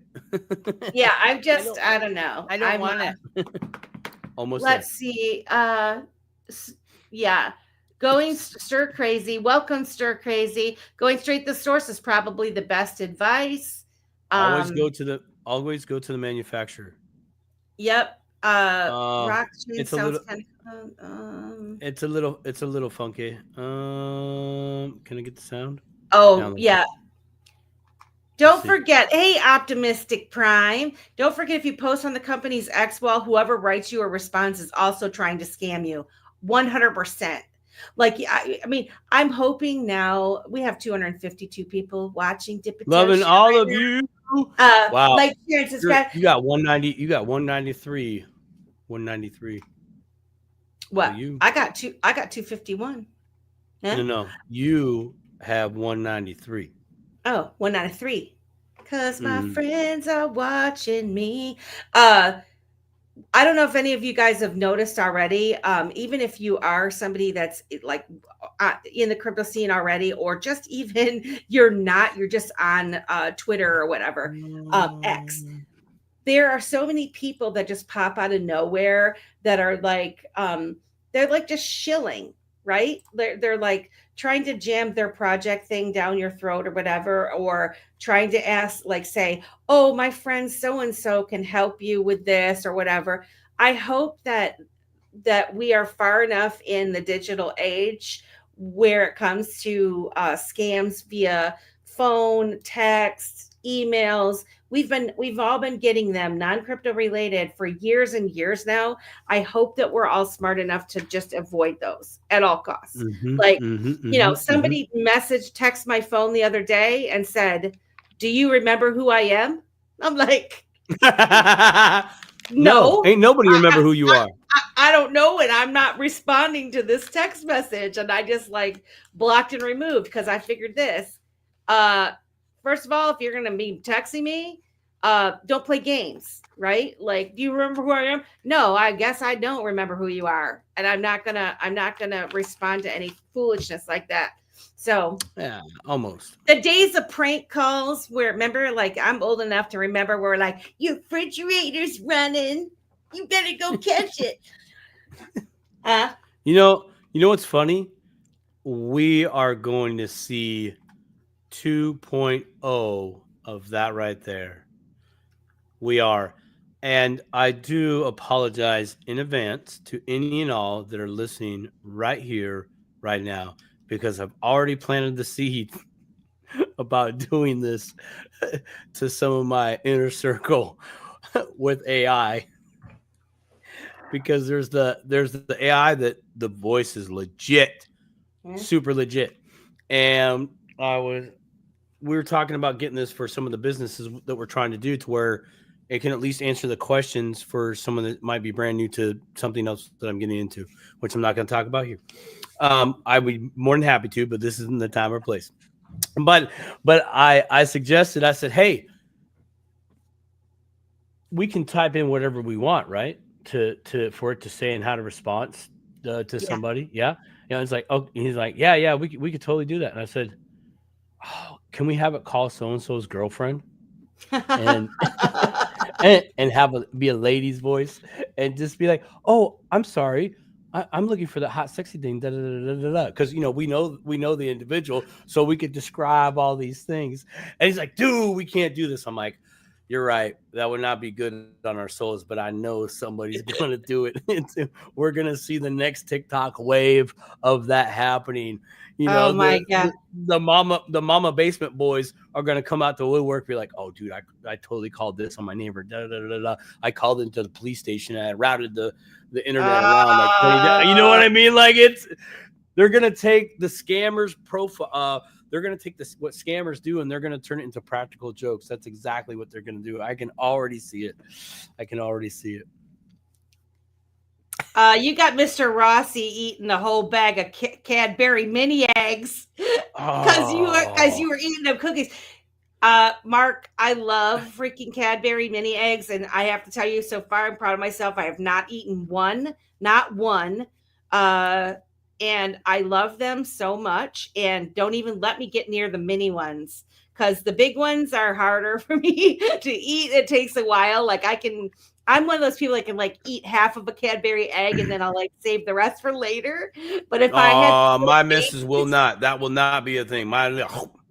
The little baby ones, I'd be like, oh yeah, the baby ones. I bought some Rolos the other day because I usually, like, with a candy bar. Rolos. I'm not a chocolate person, like, or a candy person or whatever. Like, I can eat a small amount and be satisfied.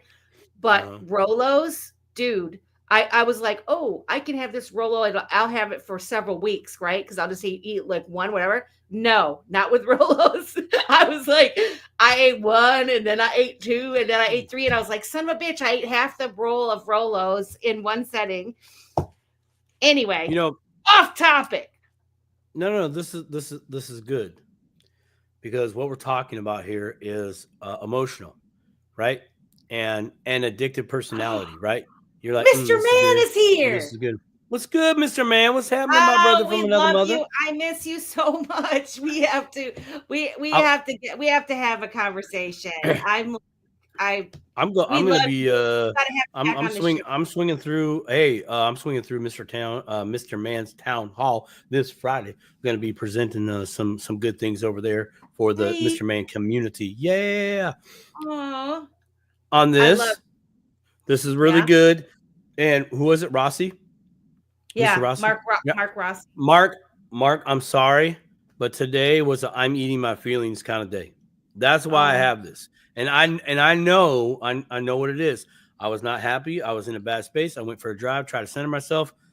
I knew I was driving to Crumble, but I parked in the Best Buy parking lot across the street so I could have time just to think it through and whatever.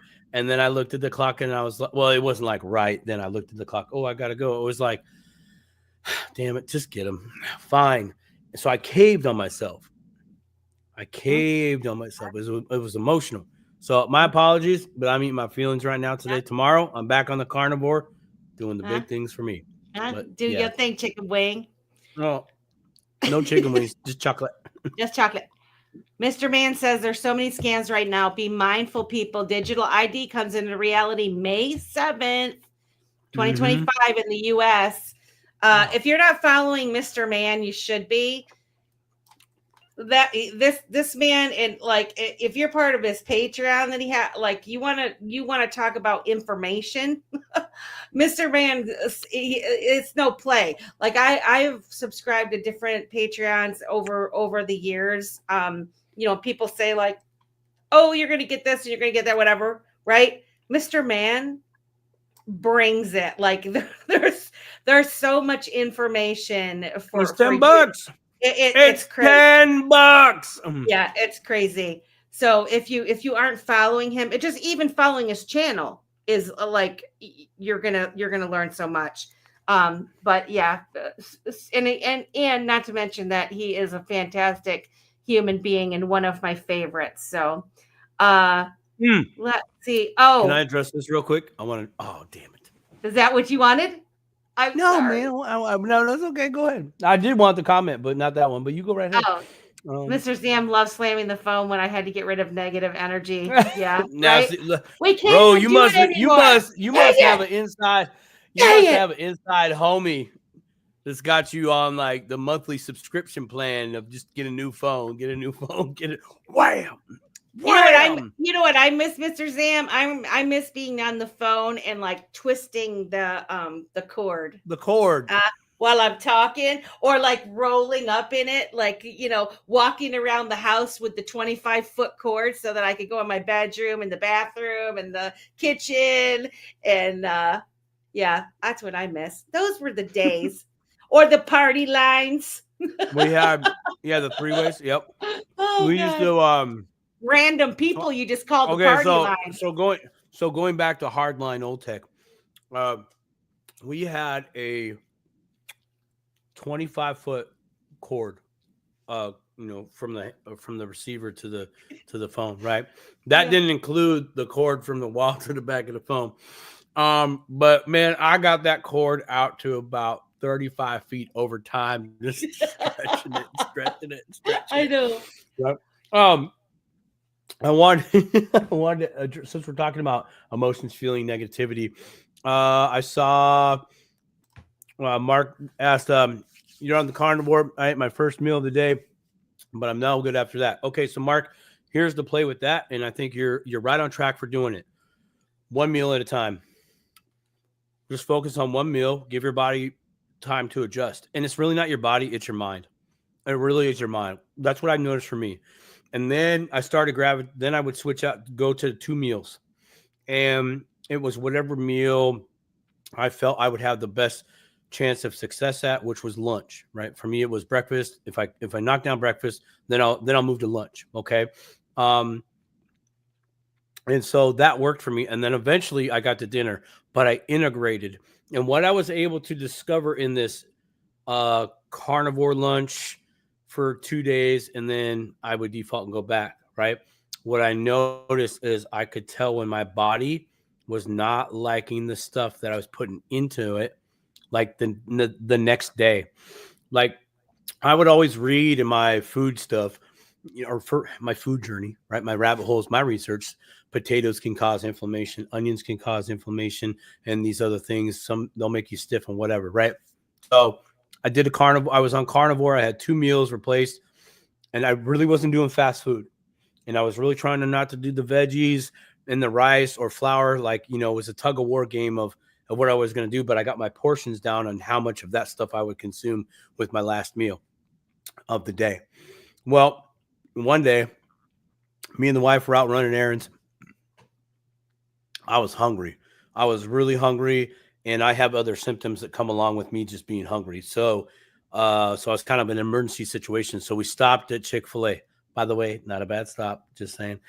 So we got some nuggets and fries, right? And I wasn't going to do the fry sauce, because of high fructose corn syrup, other things in there, right? I was like, nah, no soda, just water. And so I had some fries, and boy, were they good. The next day, I woke up, was going to just do my normal day. And man, I woke up and I sat on the edge of the bed and I was like, ow, I'm sore. You aching. And I couldn't figure it out.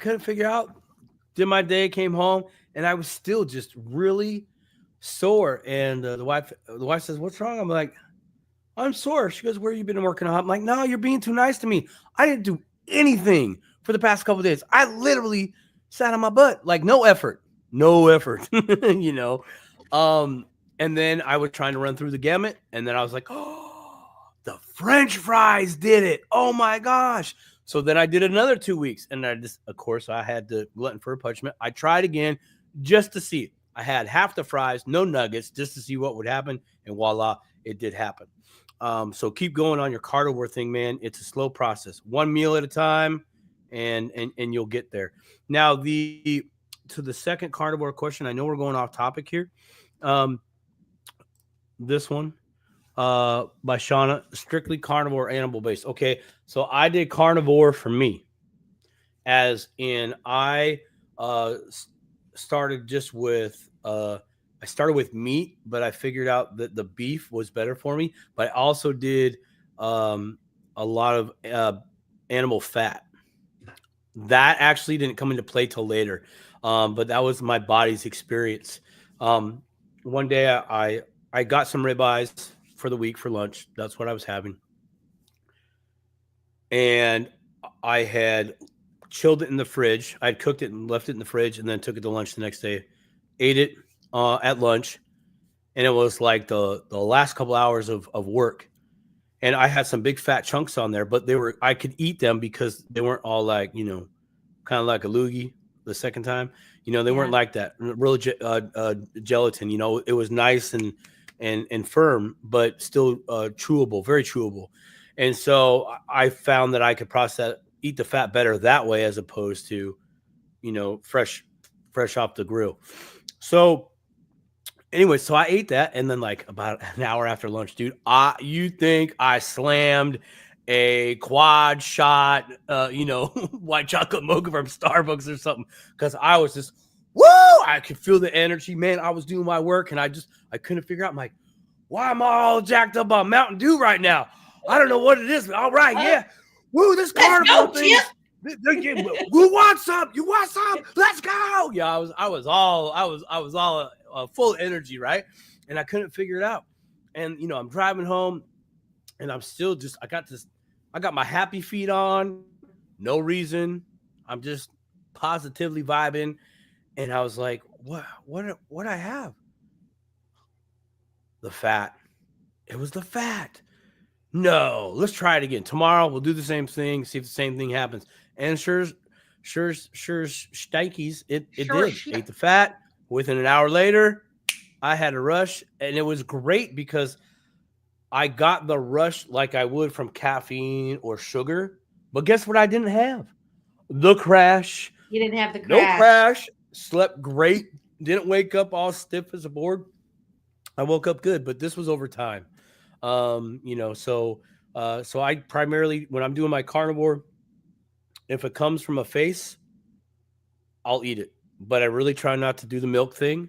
I'll do heavy cream, but that's in a breakfast like casserole thing that I make. That's eggs, bacon, sausage, cheese, and heavy cream and butter. So I'm getting a lot of fat there. But I have just one with sour cream on top. Boom, it's good to go. Italian, Irish, and Dutch parents, so carbs are my problem. Just so used to eating them. I totally feel you. I get it.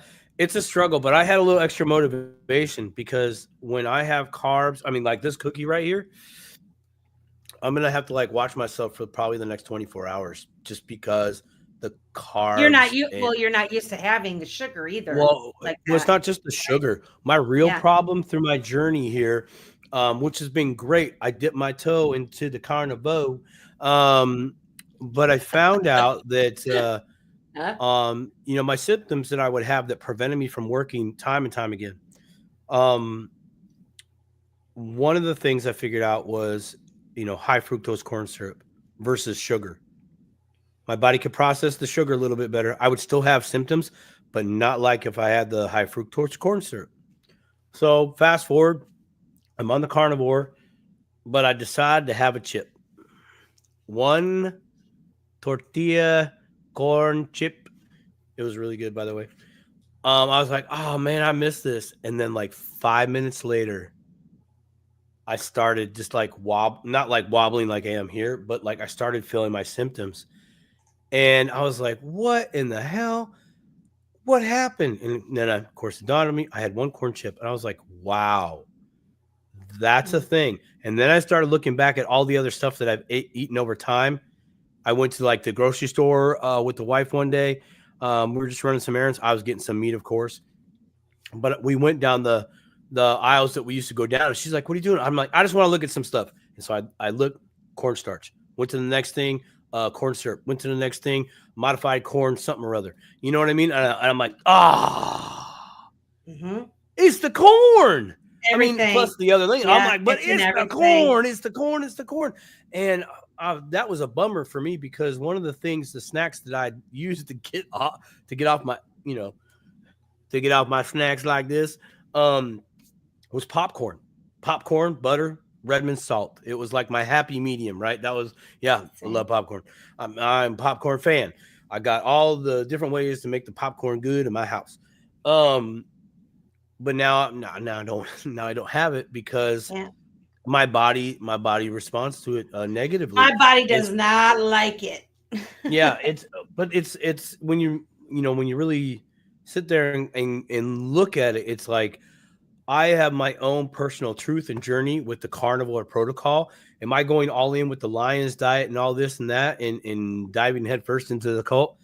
No, I'm doing what works for me and then progressing from there. Right. I'm doing what I've done in crypto. I got some, I'm learning. Some days I'm not, I'm doing real life. I'm doing other things. And then I come back to it and I get better. Then I go away and then I come back to it, getting even more better, etc. So the carnivore for me has always been like that. But last year, all you folks that saw me in Vegas, that was probably the best that I have looked in the midsection in probably like 4, 5 years, even more.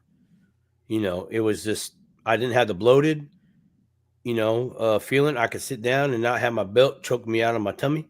Not that it's that bad. I'm a little toothpick, so it doesn't take much for me to have a little bit a front speed bump. It really doesn't.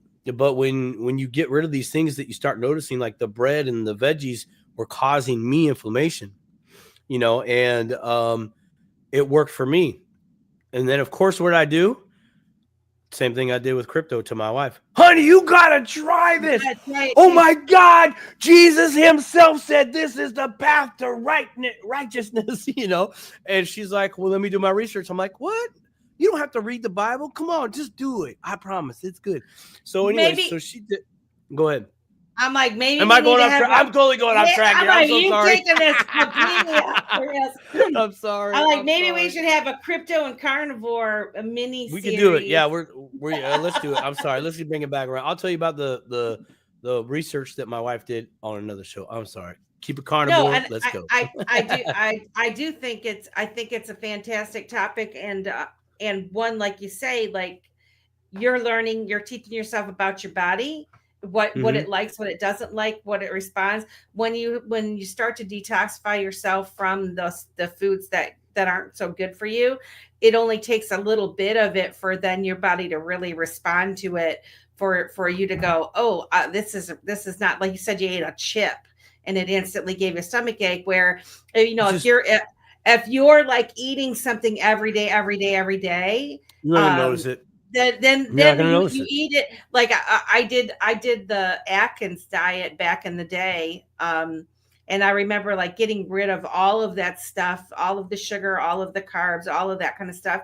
And I would go, I went to McDonald's with my kids there was a party or something like that. And I was sitting there and the kids had French fries and I hadn't had a fry in forever. Right. Ooh. And I was like, I'm just going to eat one. It's not going to kill me, right, to eat it.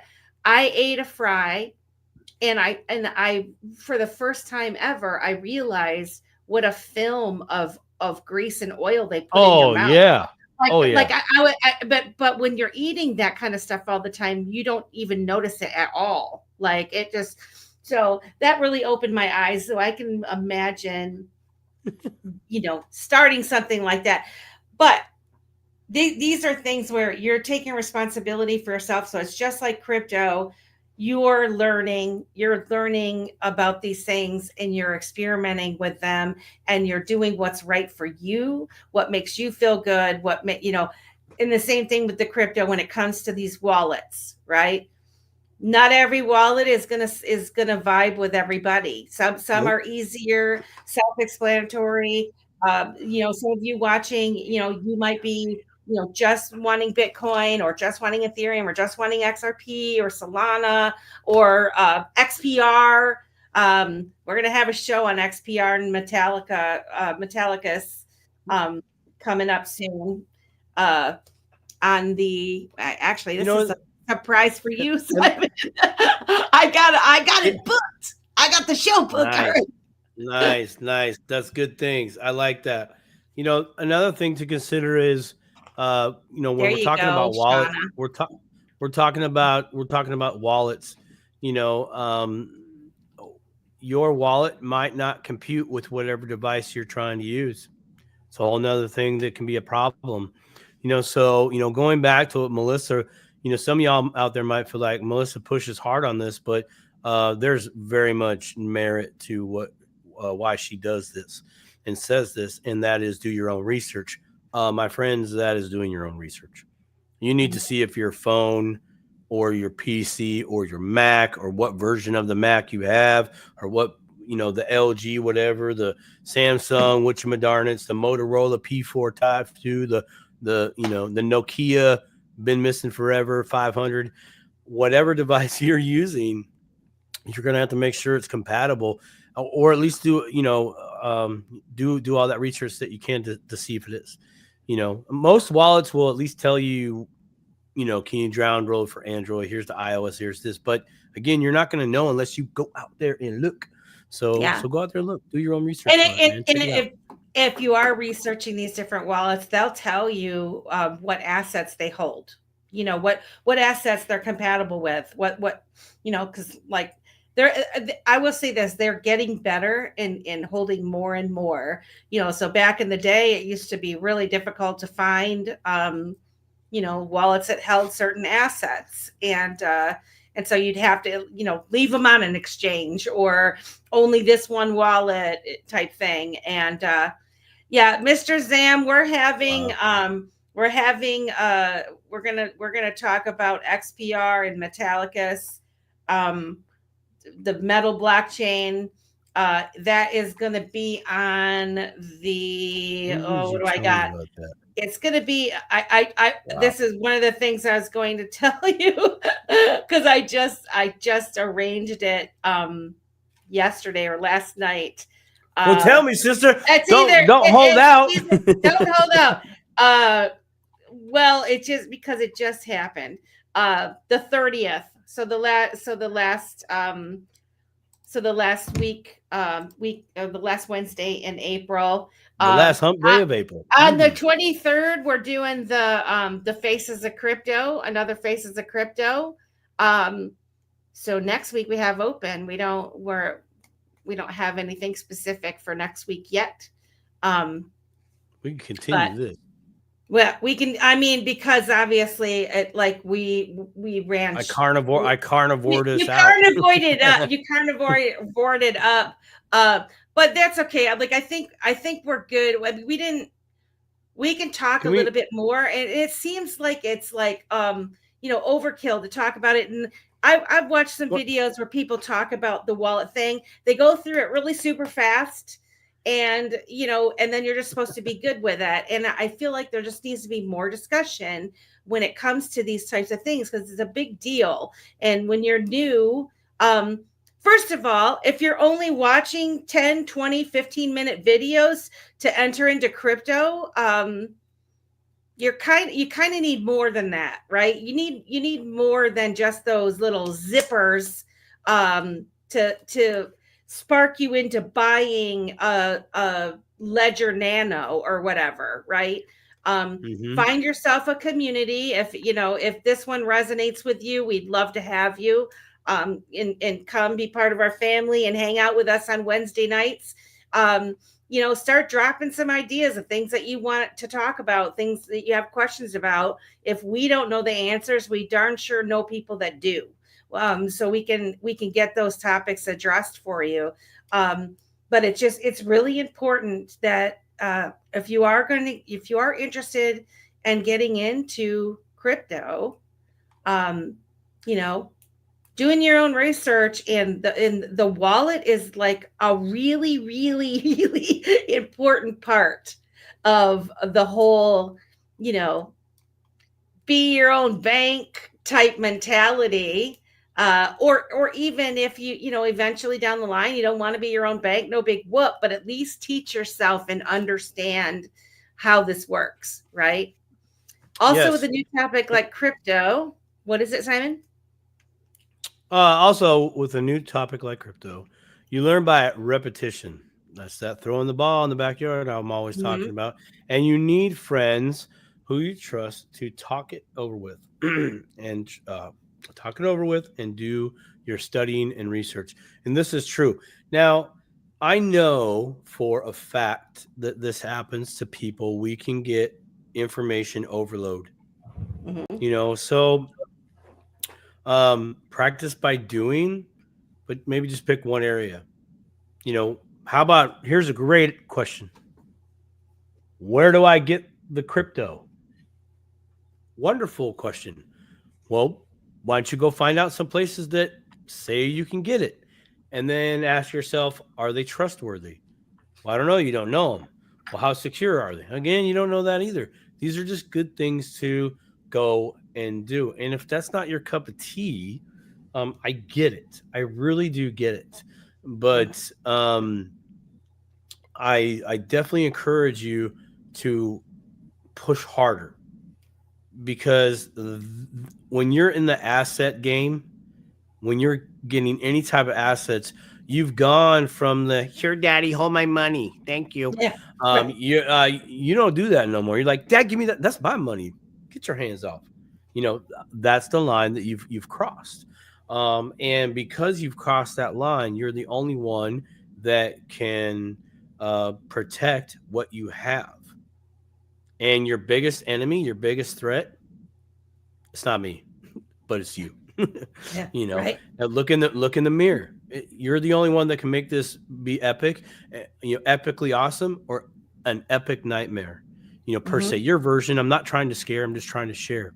So, again, if you're brand new, I'm not trying to scare. Just trying to share. I'm just trying to share some info here, and it ain't for sissies. So where can you get crypto in exchange? Oh. Well, what's I mean, how do you send crypto? Great questions. I do ask Susan questions. says, No, yeah, nobody answers me. Did you ask questions in here we didn't answer? We're sorry. Hey, Marvin Davis, I want to know if you're available on the 23rd for the Marvin Davis, you better say yes. Huh? You better say yes. You better say yes, Marvin. Reach out, Marvin and Davis. Yeah, what you know what? I'll call you. Where's my phone?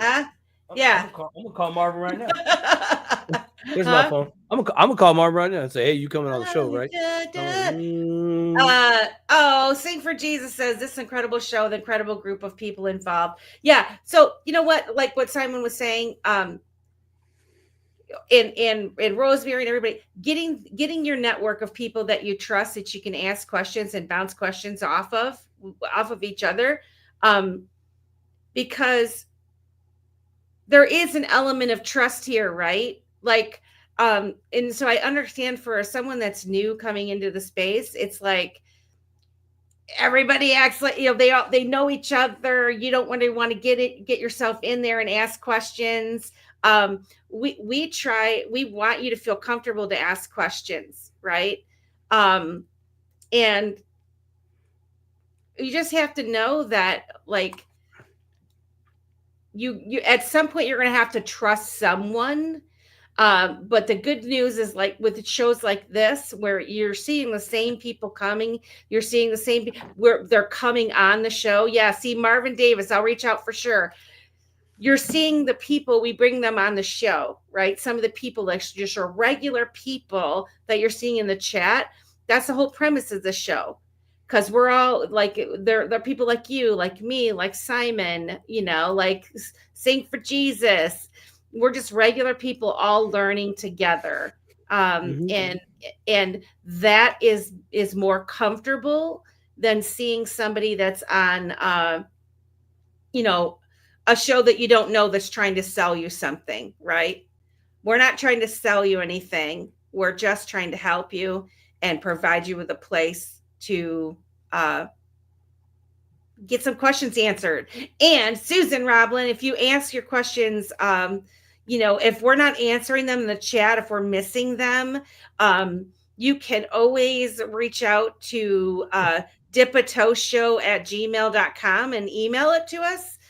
Or you can reach out to either Simon or I on X. Or you can post a comment underneath actually, it'd be really helpful if some of you guys would post comments under our video, because I think that helps too. Ballet is the one I'm sending you. Oh. Ballet. Ballet. Yep. The Ballet wallet is one, and it's a really cool wallet. It's a really cool wallet. Yeah. The only stupid question is the one not asked. I can vouch for these folks, these hosts, and the guests they choose. It's why we share Dip a Toe. Let's talk crypto with the FML family. We appreciate you. You guys are really awesome. You're wax so awesome. On, baby. Wax on. Wax on. Wax on. Wax on. What day for Marvin Davis and the rest of the panel? You said the 23rd. Is that correct? Yeah, 23rd. 23rd is Faces of Crypto. Sweet. I'll need your most recent headshot. If I think we're following each other on X, because I'll send the link there. But okay. I need the headshot. Cosmic Mama Shay, what I love most about this community is the ones with tons of knowledge that don't dip out and they stick around to share, even the whales. Yes, that's the thing, guys.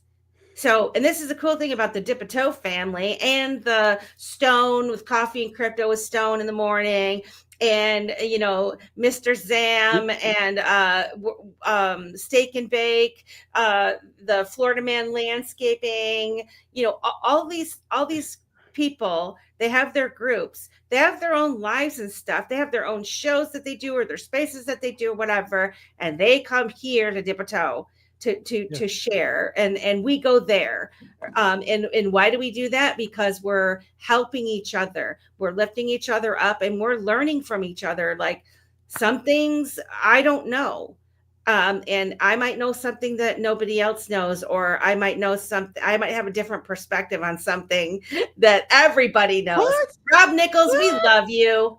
I cannot. We're supposed to be hanging out. Like I watched your show the other day, Rob. I love it. I love the music that you're playing. Rob Nichols has got was it Uncle Rob? He's got a show on X that he has. He just streams videos and he talks about the music culture and stuff.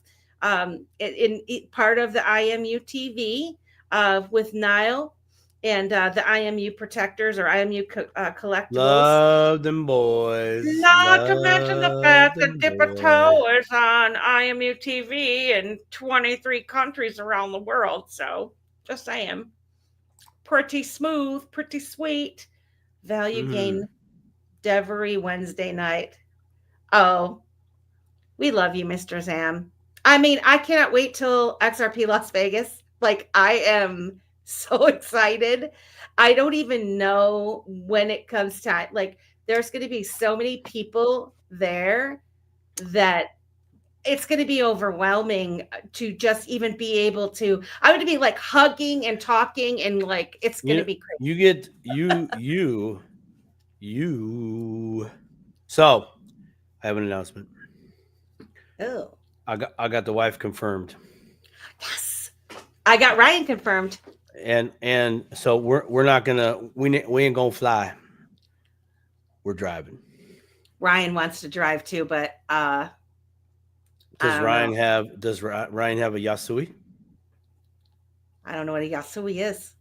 A Yasui is what I named my 2006 Scion XB. You know, the toaster looking thing, right? No, we don't have a Yasui. It's 33 miles to the gallon. Yeah, you can go anywhere. You can go anywhere on the budget. I named it Yasui because that's the Japanese word for cheap. Well, it will involve me taking off more vacation days. So what? You don't like it there? I love my job. No, you love your paycheck. You love your paycheck. Except for I would blow your socks off last week if somebody would hire me. Yeah, I'm telling you, actually, Melissa, you know what? I think, man, you're right there. I know it. Like Alan and I called it last year. We called it last year. Look where we're at right now. Okay, just look what you've built. You've had a lot of people support you, but this is your baby. This is your thing, your dream, and I'm so honored to be here with you. I really am. I cannot express that enough. Alan and I saw what you have, and this is an exact representation of what we saw 1 year later, literally, and more. And so you go to Vegas this year, man, I got a feeling that you're going to make the connection that's going to help elevate you out of your current situation and into greener pastures that will enable you to take this to the next level. Now, if you ask me how I know this, it's because it's already happening with me. It's kind of hard right now, but that's okay. What's coming is literally opportunities that are going to provide me with more than enough resources the opportunities to achieve resources while I get to stay flexible. And those resources, I'll be able just to take care of stuff for a few months on end. And man, that's going to be a game changer for me. I'm going to come back full circle. So, I know it's going to happen to you because you and me were meant to be right here on the UB2B, talking all this, man. Like our vibe here, everybody's right. Like, no, you guys just work.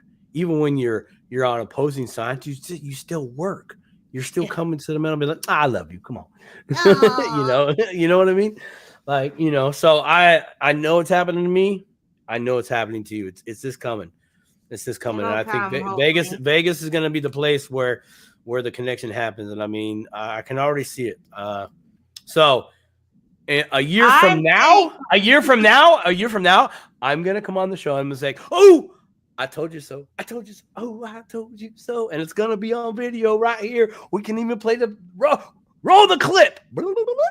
Yeah, I can't wait to do that. I just want to say thank you. You know, I'm like, I'm thankful that you're my partner in crime here. Not crime, really. I'm just saying. I'm like, what are you talking about, man? Great, Everything we're doing is legal. No, I am thankful that you're my host, and I love you like my brother.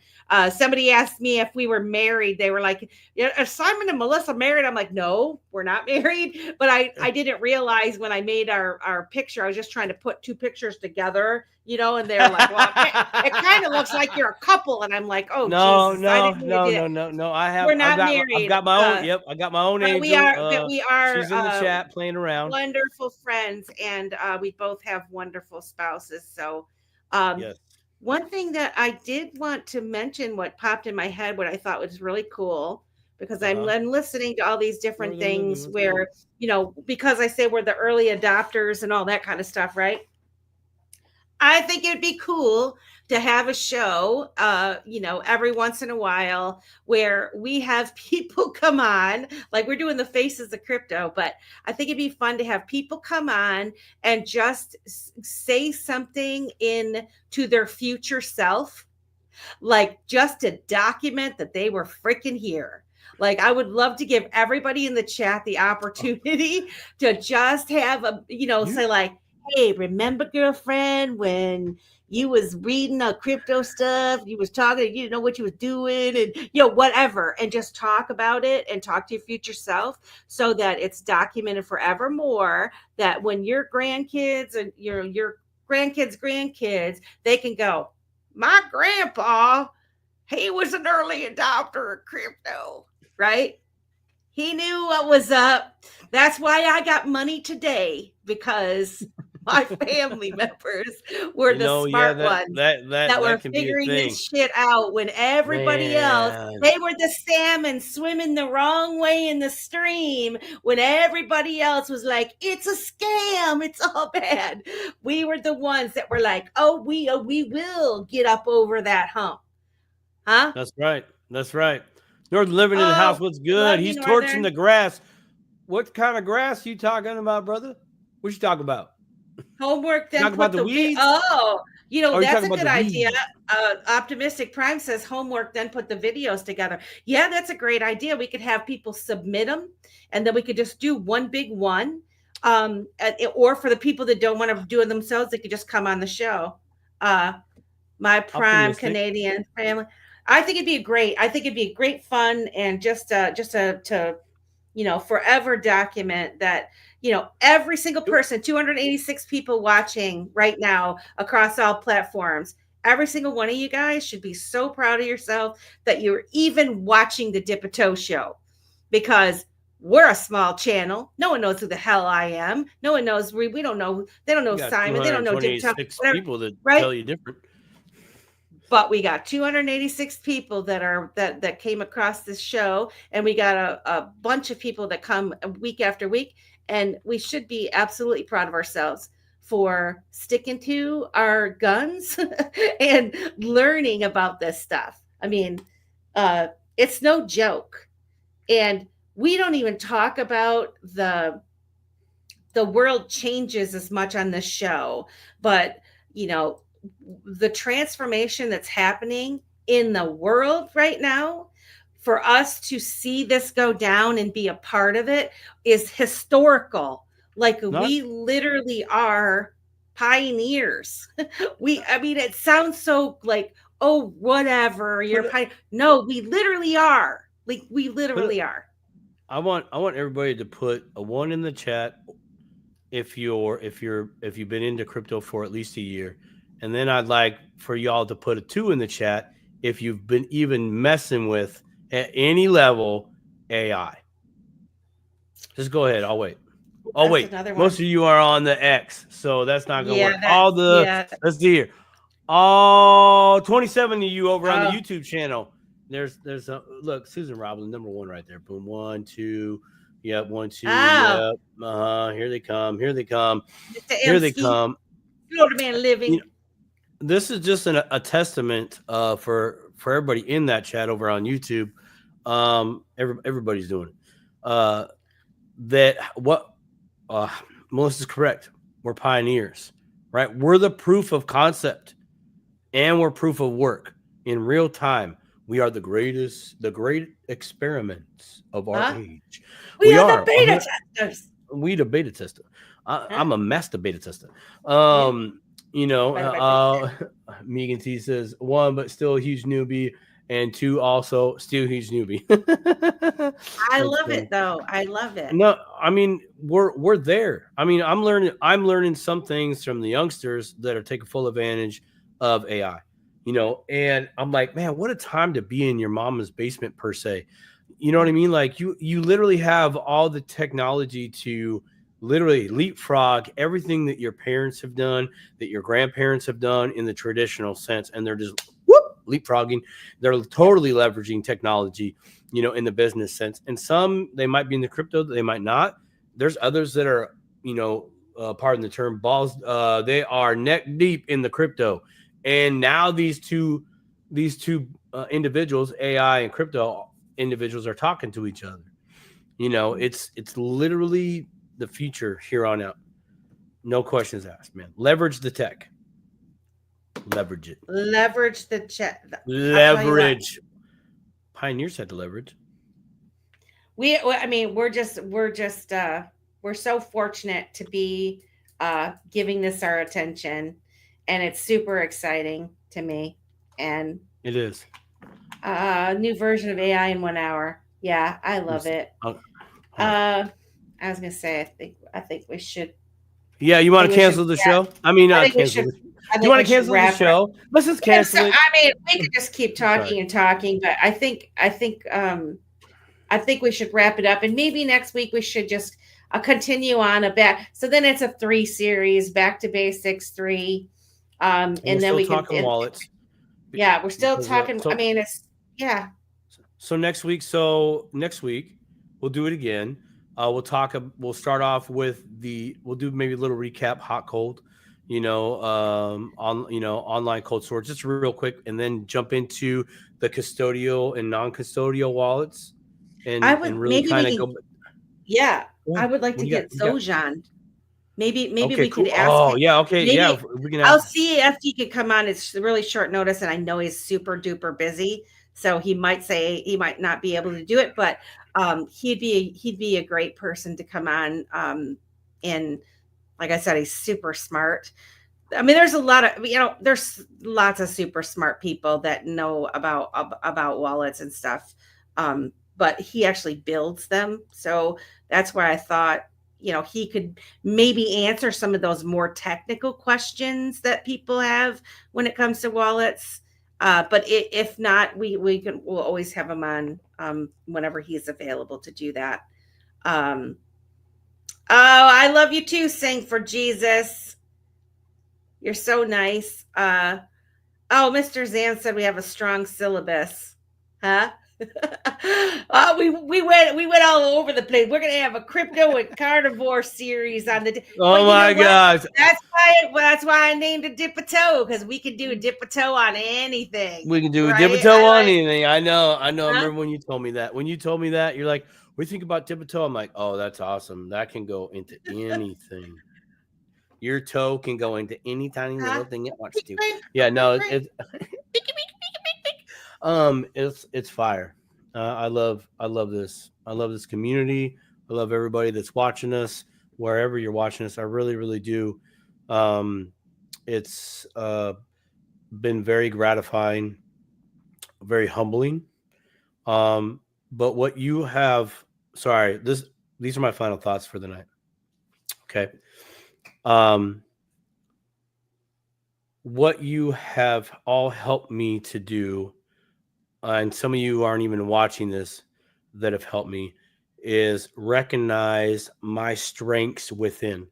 Things that I do all the time, that I just do all the time because I do them. You don't notice your skill set. Usually takes a village to identify your strengths. And because you all have been here every night in your own time, when you can show up and be a part of this chat and be a part of the crypto space community, you've actually helped me realize, I'm good at that. because I've spotted the same thing in you guys out there, in different parts of you, like optimistic pride, knowing what I know about her situation that she shared with us, but she shows her that she does not bend the knee. She is going to do it because she wants to. She sees this value, and she's trying to bring this to another community that she's a part of.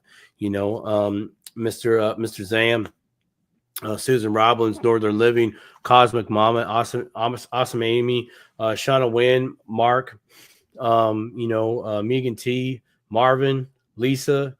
You all bring this community in this channel little different perspectives. And so I guess what I'm trying to say is, if you guys even think for 1 second that I am strong, I'm going to say you are right, because you all helped to make me this strong.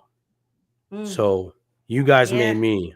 You guys made me what I am today, right here, right now. And you guys have my deepest gratitude and appreciation for it. So thank you. Oh, so nice, Simon.